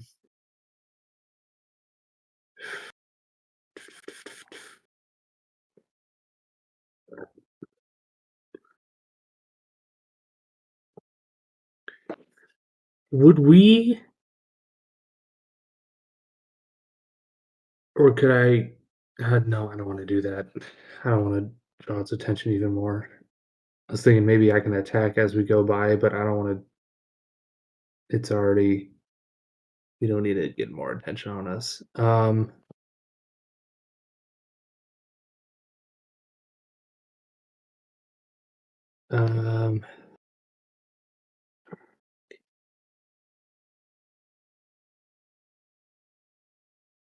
Okay, I'm going to use an action to cast Aura of Vitality. It's a third level spell, concentration. The spell bestows hope and vitality. Choose any number of creatures within range for the duration. Each target has advantage on wisdom saving throws and death saving throws, and regains the maximum number of hit points possible. Wait, no, that's not what I want. That's the wrong spell. That was Beacon of Hope. Aura of Vitality.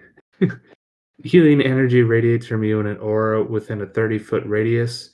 Until the spell ends, the aura moves with you, centered on you.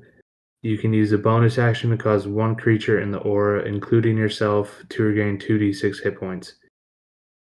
So I'm going to use an action to cast that, and I'm going to use the bonus action to heal. Locris is the worst off right now. So I'll use the bonus action to do 2d6 healing to him.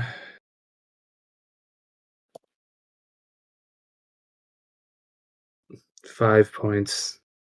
Not a lot, but something. So Locust, you get 5 more points of healing. And that stays up for its concentration spell stays up for 1 minute. So anyone within 30 feet of me, I can pick them as a bonus action and heal them. All right, smooth, very nice. I assume you're gonna want to stay on Gabrielter. I'll let you jump off if you want. Yeah, it's tempting, but I think I'll stay there. Okay, all right. So, is that it? Action, bonus action? Yeah. Action to cast it. I use the bonus action to utilize it. All right, moving on down to Blade Silverstring, riding on this majestic beast across this bridge of crystals and gems.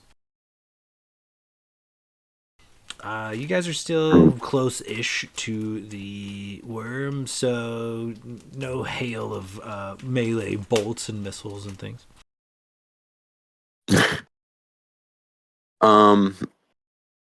Okay, so are we as we're going down the I guess the opposite end here, the way we want to go to get out of this place?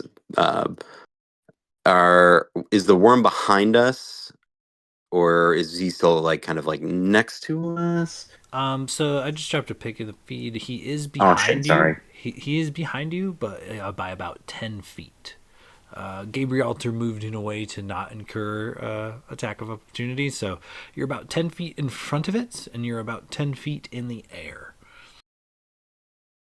Okay. Shoot. I guess Blade is going to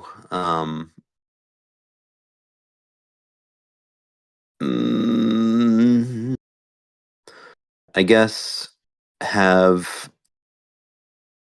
he's going to kind of like turn behind him, and he's going to see this massive worm coming after us. So I'm going to he's going to be like, oh shit, and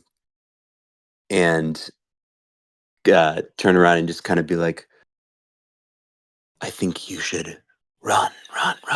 And I'm going to cast Dissonant Whispers on the worm. All right. What do you need from me for Dissonant Whispers? So I need a Wisdom saving throw of 19.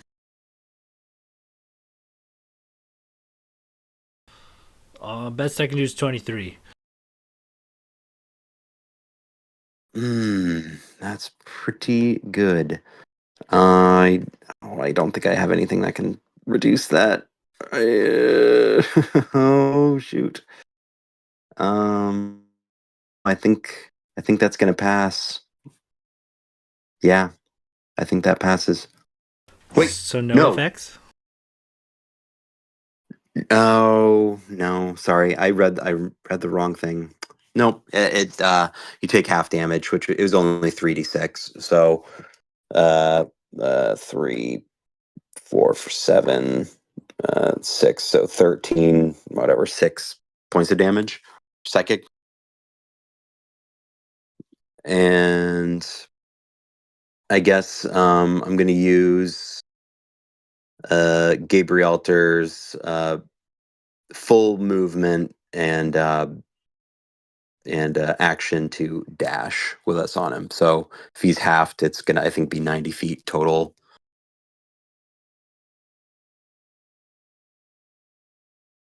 Okay, with 90 feet total, you get pretty damn close to where Logos is standing. You guys are within probably 15 feet of Logos at this point. 20 actually, and even 20 feet from Logos. And is there's still a rope hanging down from Gabrielter? Or is that removed?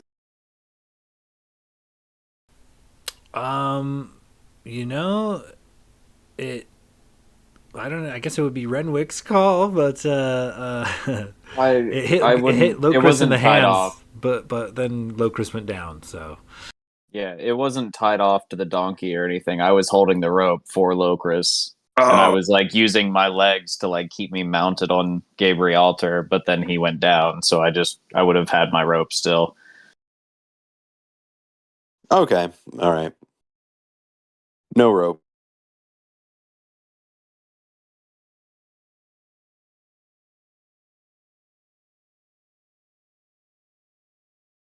All right. I'm sorry, I'm laughing off mic at that comment. I think that you got me rolling there, Alec. Okay, sorry. You threw me off. Blade, you, moving on down from Blade, Locris. Anything in particular? Got a standard and a bonus action as you kind of zoom towards this locale where your comrades seem to be heading to. You guys, pass Renwick, who's beaten feet, but he's not far away either.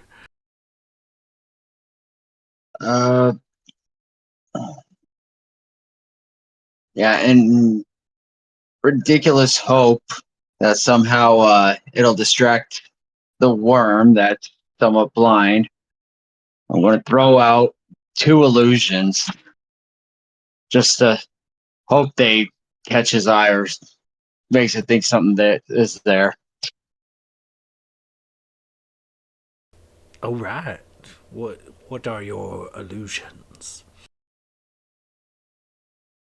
First is the Queen of Spades, where the word is son of a bitch. And apparently in Italian, it's figlio di puttana. Son of a And bitch. that's a Medusa. An illusory Medusa. And a Queen of Clubs, where the word is tits. And in German, it's Titten. And that's going to be an Yes. Oh, very nice. So, these illusory creatures kind of stand upon the bridge, kind of setting up a, at least in between you and this giant worm. Then as a bonus action, I'm going to chug another potion. All right.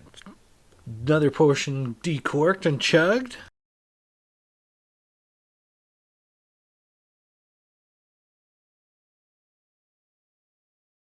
And I assume you want to stay on the donkey as well. I'll let you jump off if you want. Yes. Nope. All right, I'm confused. Yes to jumping off or no to jumping off? No, I'm just kidding.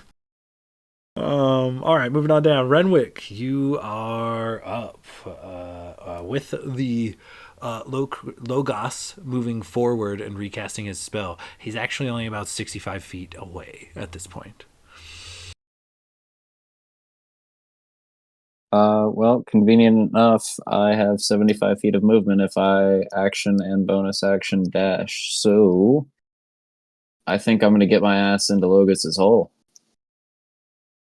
Yeah, I mean, I assume the rope's still dangling. You have the movement, and you waste no time. Beat feet. Your friends briefly pass you on, Gabrielter, and you still beat him to the punch as you climb into Logos's hole. And then he just calls out and says, "Hope the donkey fits in the hole."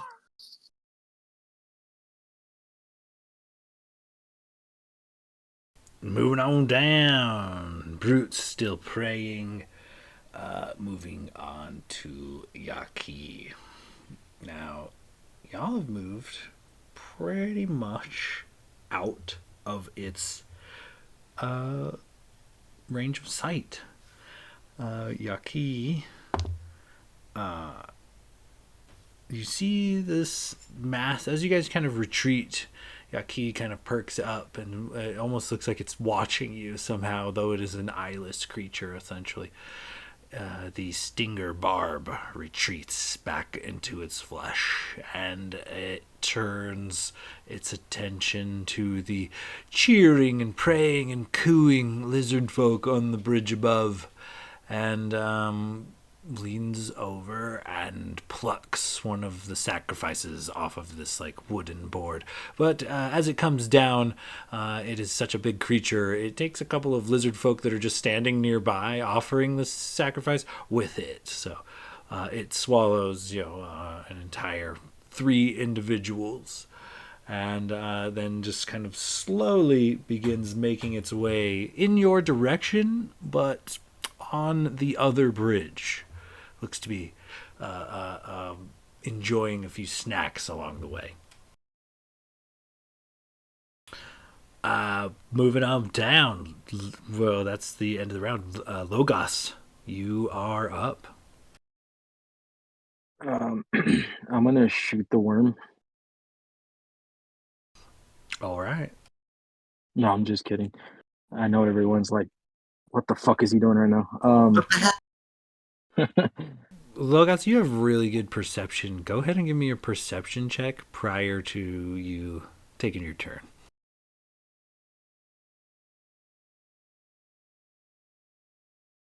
That is gonna be a whopping 24 perception.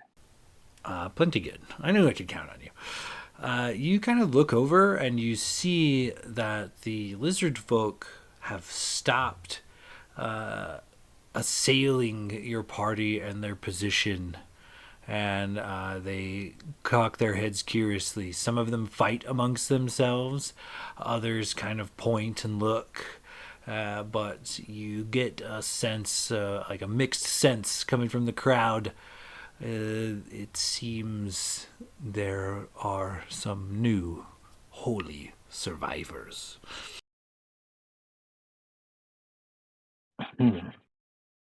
Can I make it maybe with the perception that I rolled? Can I get the sense that if we continue to run across this bridge, will the worm eventually chase us because of the tremor or the vibrations or whatever? Or can I kind of sense that if we decide to keep running, are we gonna be all right? I'm going to say that's probably an insight check.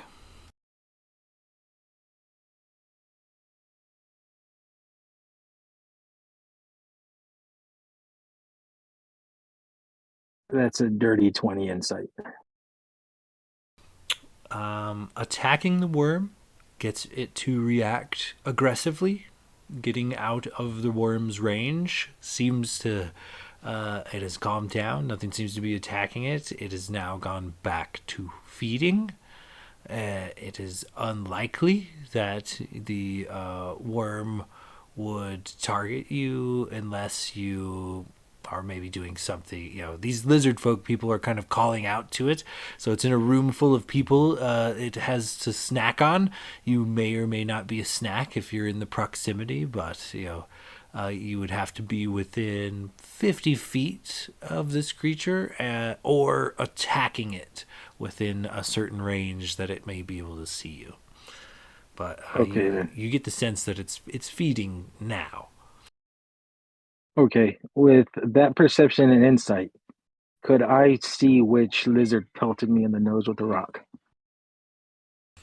It's one that looks a whole lot like Aloysius. Very fat, All right, flips yeah, you off. I'm for sure gonna make sure this motherfucker's not the new fucking lone survivor or whatever the hell he is.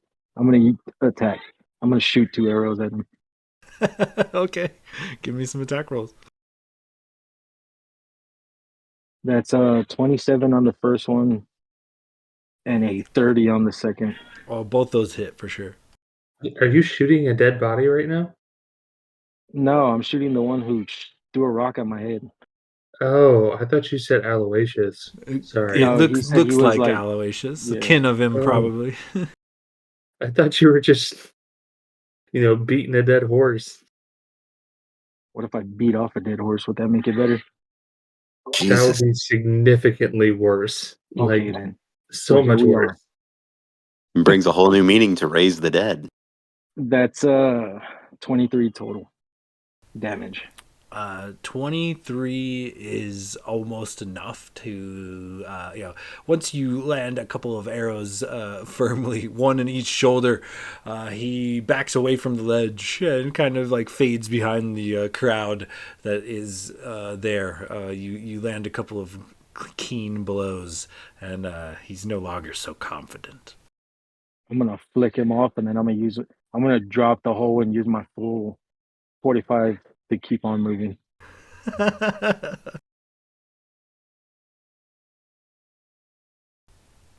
All right, if that's what you want to do. Isn't Renwick in the hole? How does that work? He just drops out 60 feet.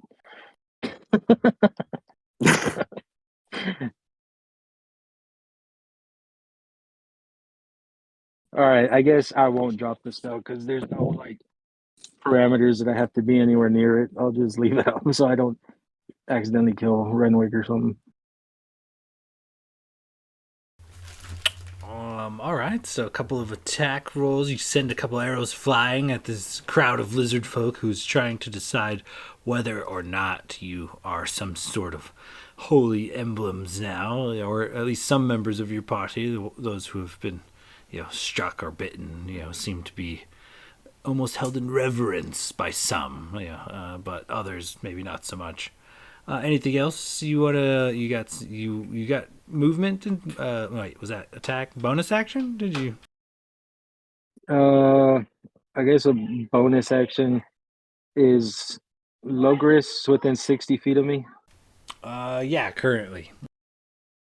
I'll give him a level 1 healing word. All right. You get a whopping 6 points of healing. Very nice.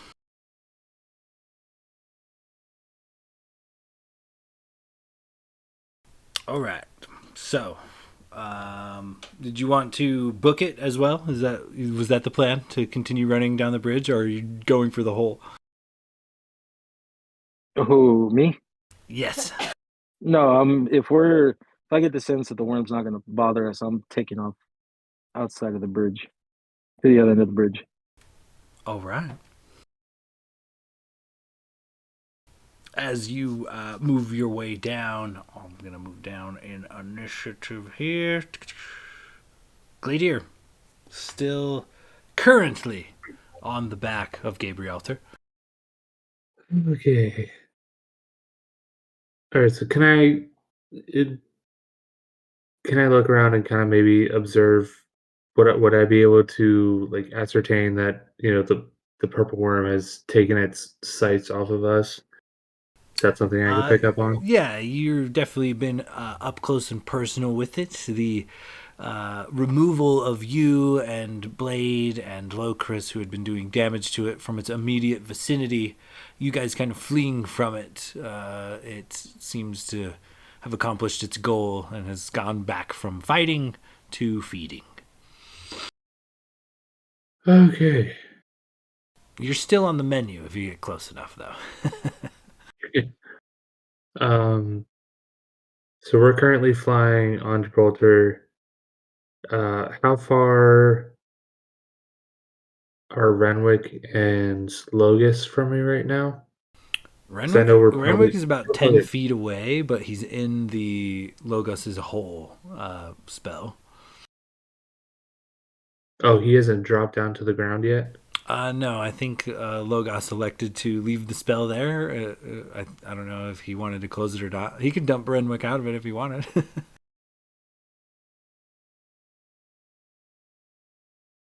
All right. I think he said something, 60 feet in the air? Yeah.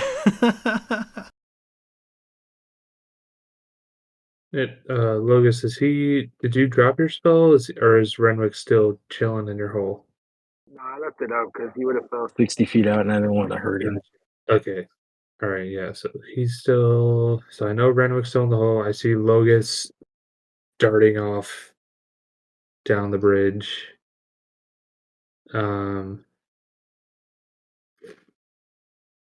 I'm going to. Shit. Oh, my best healing spell is by touch, but I can't do that.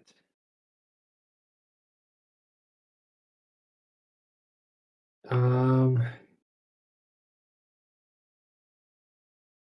can you remind me where Renwick is in the initiative order after me? Does He's kind of in the middle. Blade and Locris will go before him, and they both go after you. okay, so Blade, so we're gonna move 90 feet, which means we're gonna be beyond my 60-foot range for healing word, so I can't do that for Renwick. Because I was thinking of holding an action to do healing word, but if we're moving full speed, we're gonna be outside of that range before Renwick's pops out of the hole. Yeah, I would say I assumed Logos's rope trick was only like 10 feet of rope. If it's 60 feet of rope, it's possible Renwick is not even in the hole. He had like 10 feet of movement left from getting to it, so I would say, Renwick is probably 5 feet up on a rope. Not quite able to make Oh, it into the hole if it's 60 feet up. huh. Is it 60 feet up in the air, Logos? Let me see. Touch a length of rope that is up to 60 feet long. One end of the rope rises into the air until the whole rope hangs perpendicular to the ground. At the upper end of the rope, an invisible entrance opens an extra dimensional space that lasts until the spell ends. So it's up to 60 feet, so you don't have to do it 60 feet. You can do it however length you want. Well, It sounds I like. I did 60 feet because I didn't know that. Okay. I Oh only yeah. did a Well, 60-foot long rope because I thought it had to be a 60 feet. gotcha. Well, in that case, Renwick is still chilling 5 feet off the ground, so I can Yeah. see him. Correct. Renwick has not actually made it into the hole. I assumed it was much lower to the ground. So if it's 60 feet up, yeah, Renwick's hanging on a rope, at about arm's distance from you guys. Right. Yeah. So if I'm 60 within 60 feet of him, I can cast Healing Word on Renwick. All right, perfect. Okay. Yeah. So I'll do that as my bonus action. It's only 1d4 plus 1, so hopefully I roll high. I rolled a 4. Renwick, you get 5 points of healing. Thanks, pal. Um, and then as an action, can't cast another spell. I can cast Sacred Flame, but I'm not trying to draw attention to us. Um,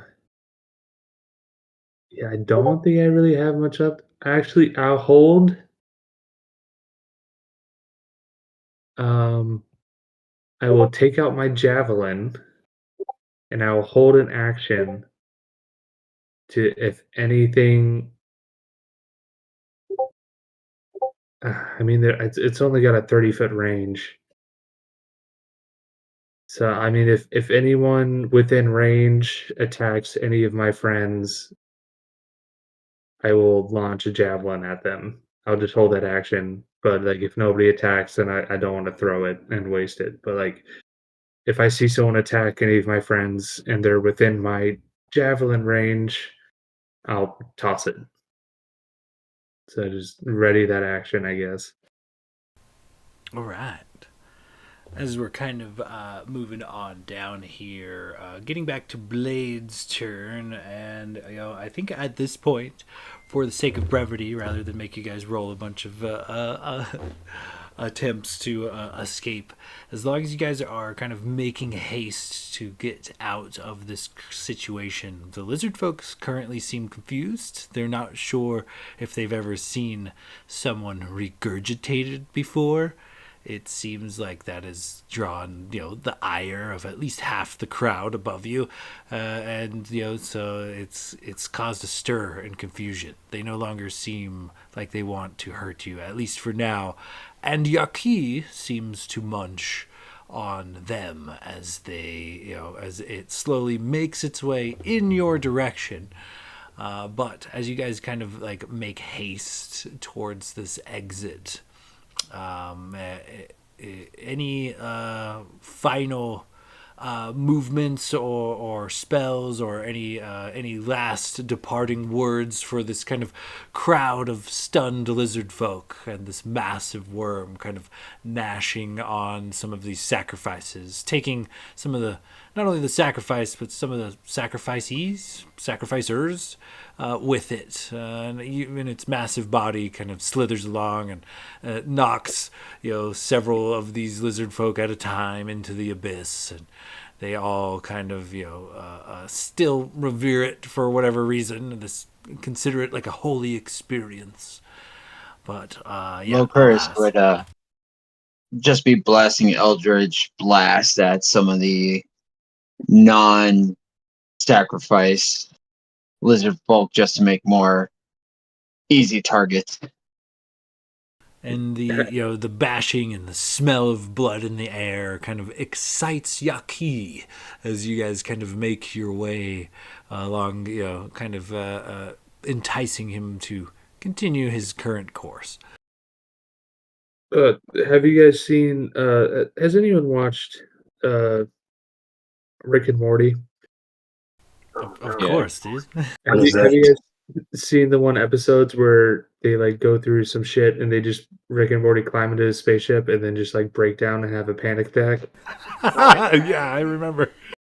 Yeah, that's kind of what Glader's doing. He's like turning around, like heavy breathing, like panicking, like realizing what the fuck just happened and how they barely got out alive. And he's like patting Locris behind him, like trying to like staunch some bleeding and casting lay on hands as he's like borderline like having a panic attack. Like holy fucking shit.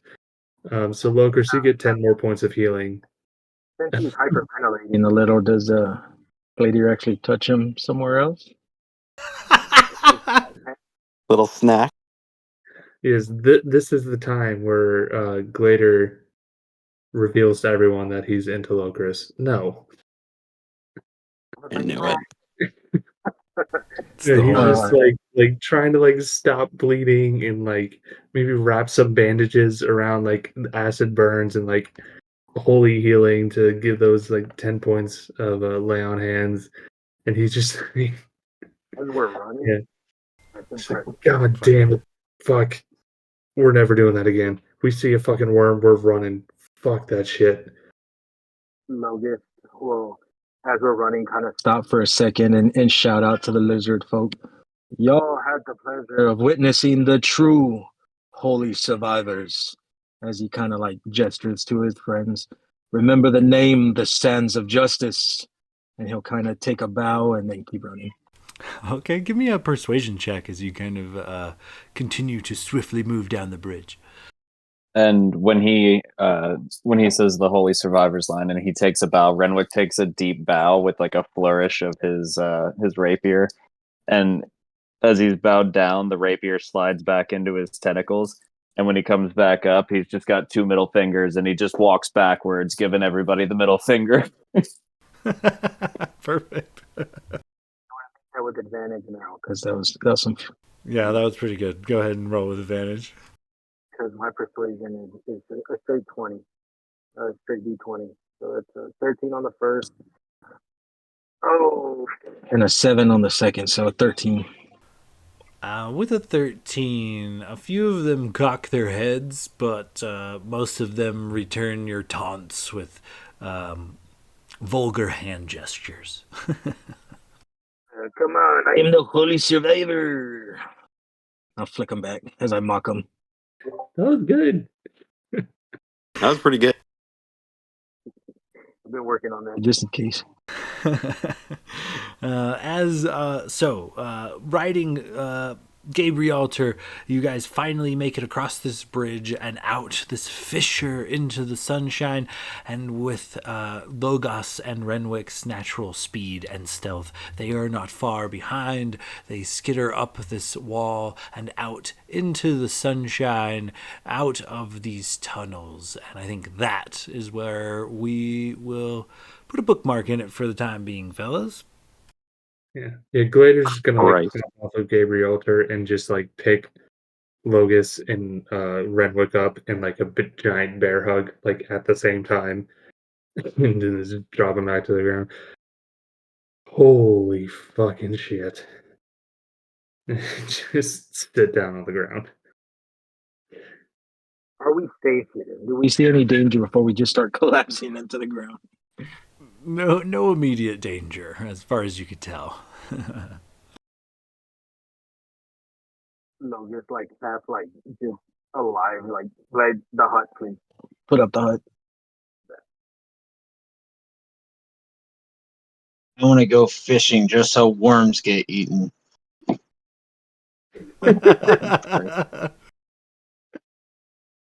Yeah, well, Yeah. Locris definitely got the worst half of that battle.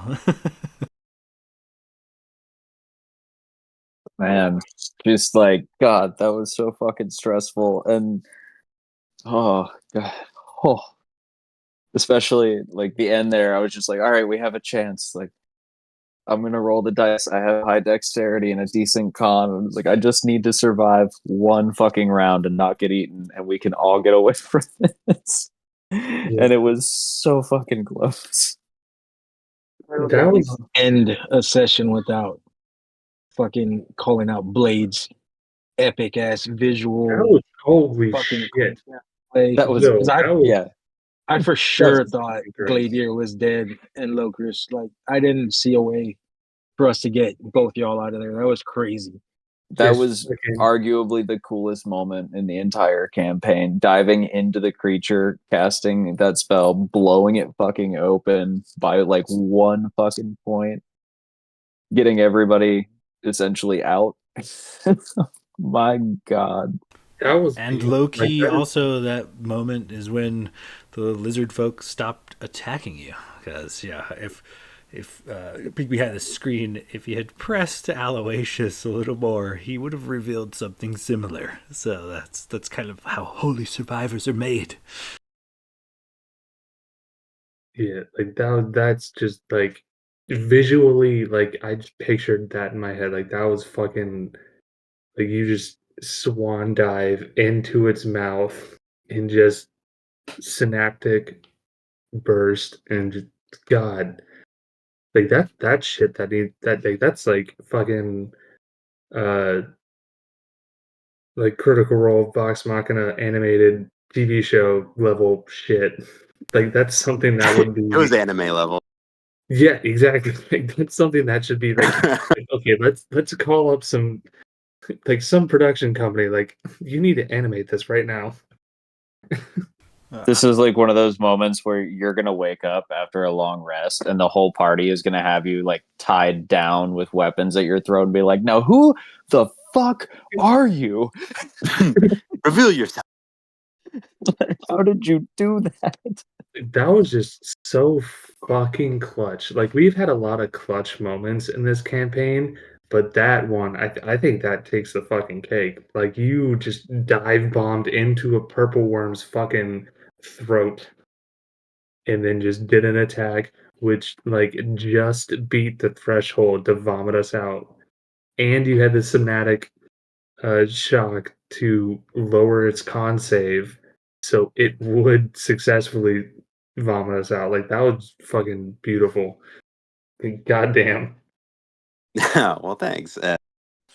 I thought about it today a little bit. I was like, what's like a last ditch effort? And I don't know. I just was like, you know what? Fuck it. I don't want to leave my guys behind. Yeah, that was God, fucking can you wild. imagine if that would have failed though? Then like it's like Oh, I'm trying yeah. not to TPK these guys, and they're fucking jumping into this guy's mouth. He jumped into his mouth. This fucking guy. I was gonna spit him out the next round. I also love that Locris did take the brunt of it and have the worst time, but we all went back for him. And the thing that allowed us to all get away was that he had a fucking scroll of Hold Monster and it worked. Yes. What Yeah. are the fucking just odds? enough to get us out. Seriously. God, we get super fucking lucky a lot. Do you guys realize that? Yeah, They we say I'll should all take be dead several luck times over over. skill. Better go buy a lottery ticket with how lucky we've been. Jesus Christ. This is the most stressful session we've had, at least for me. This is the most stressed I've been. I thought it was pretty good the way you guys kind of came together at the end there. At one point, I had a purple worm maw on one side, a purple worm stinger on the other, and I had 3 prone enemies. One of them already making death saving throws. And then Renwick came and like just delivered this masterful hit, did just enough damage and then, bounced away just to kind of draw his ire. But man, like it was time and time and time again that I could have just totally murked you guys, but you guys kept bringing, you kept bringing the thunder, like I was impressed, I for sure thought this was going to end with Locris dying and Gladier dying and the rest of you guys getting away. I thought that so much that I preemptively sent Locris and Gladier messages about character creation. I love that dude. I told my fiance today, I was like, I know I tell you a lot of times that I'm pretty sure we're going to die this next session, but I think we're actually going to die this time because Sean sent me a message saying, like, hey, just in case this is what happens, like, this is how the character creation is going to go. This is what you can do with it. And I was just like, I think we might actually fucking die. I'm not ashamed to say that I probably did the least this match because I got as low as like 18 HP at one point. Yeah, you got fucked up so last session. fast. And I mean, I pretty much didn't do shit. I just like fucked off and like, hopefully they got this. You took the brunt of the damage in the first half of the combat, though. Tuax pretty much just fought you. Yeah. And honestly... then I think I took a hit from the worm.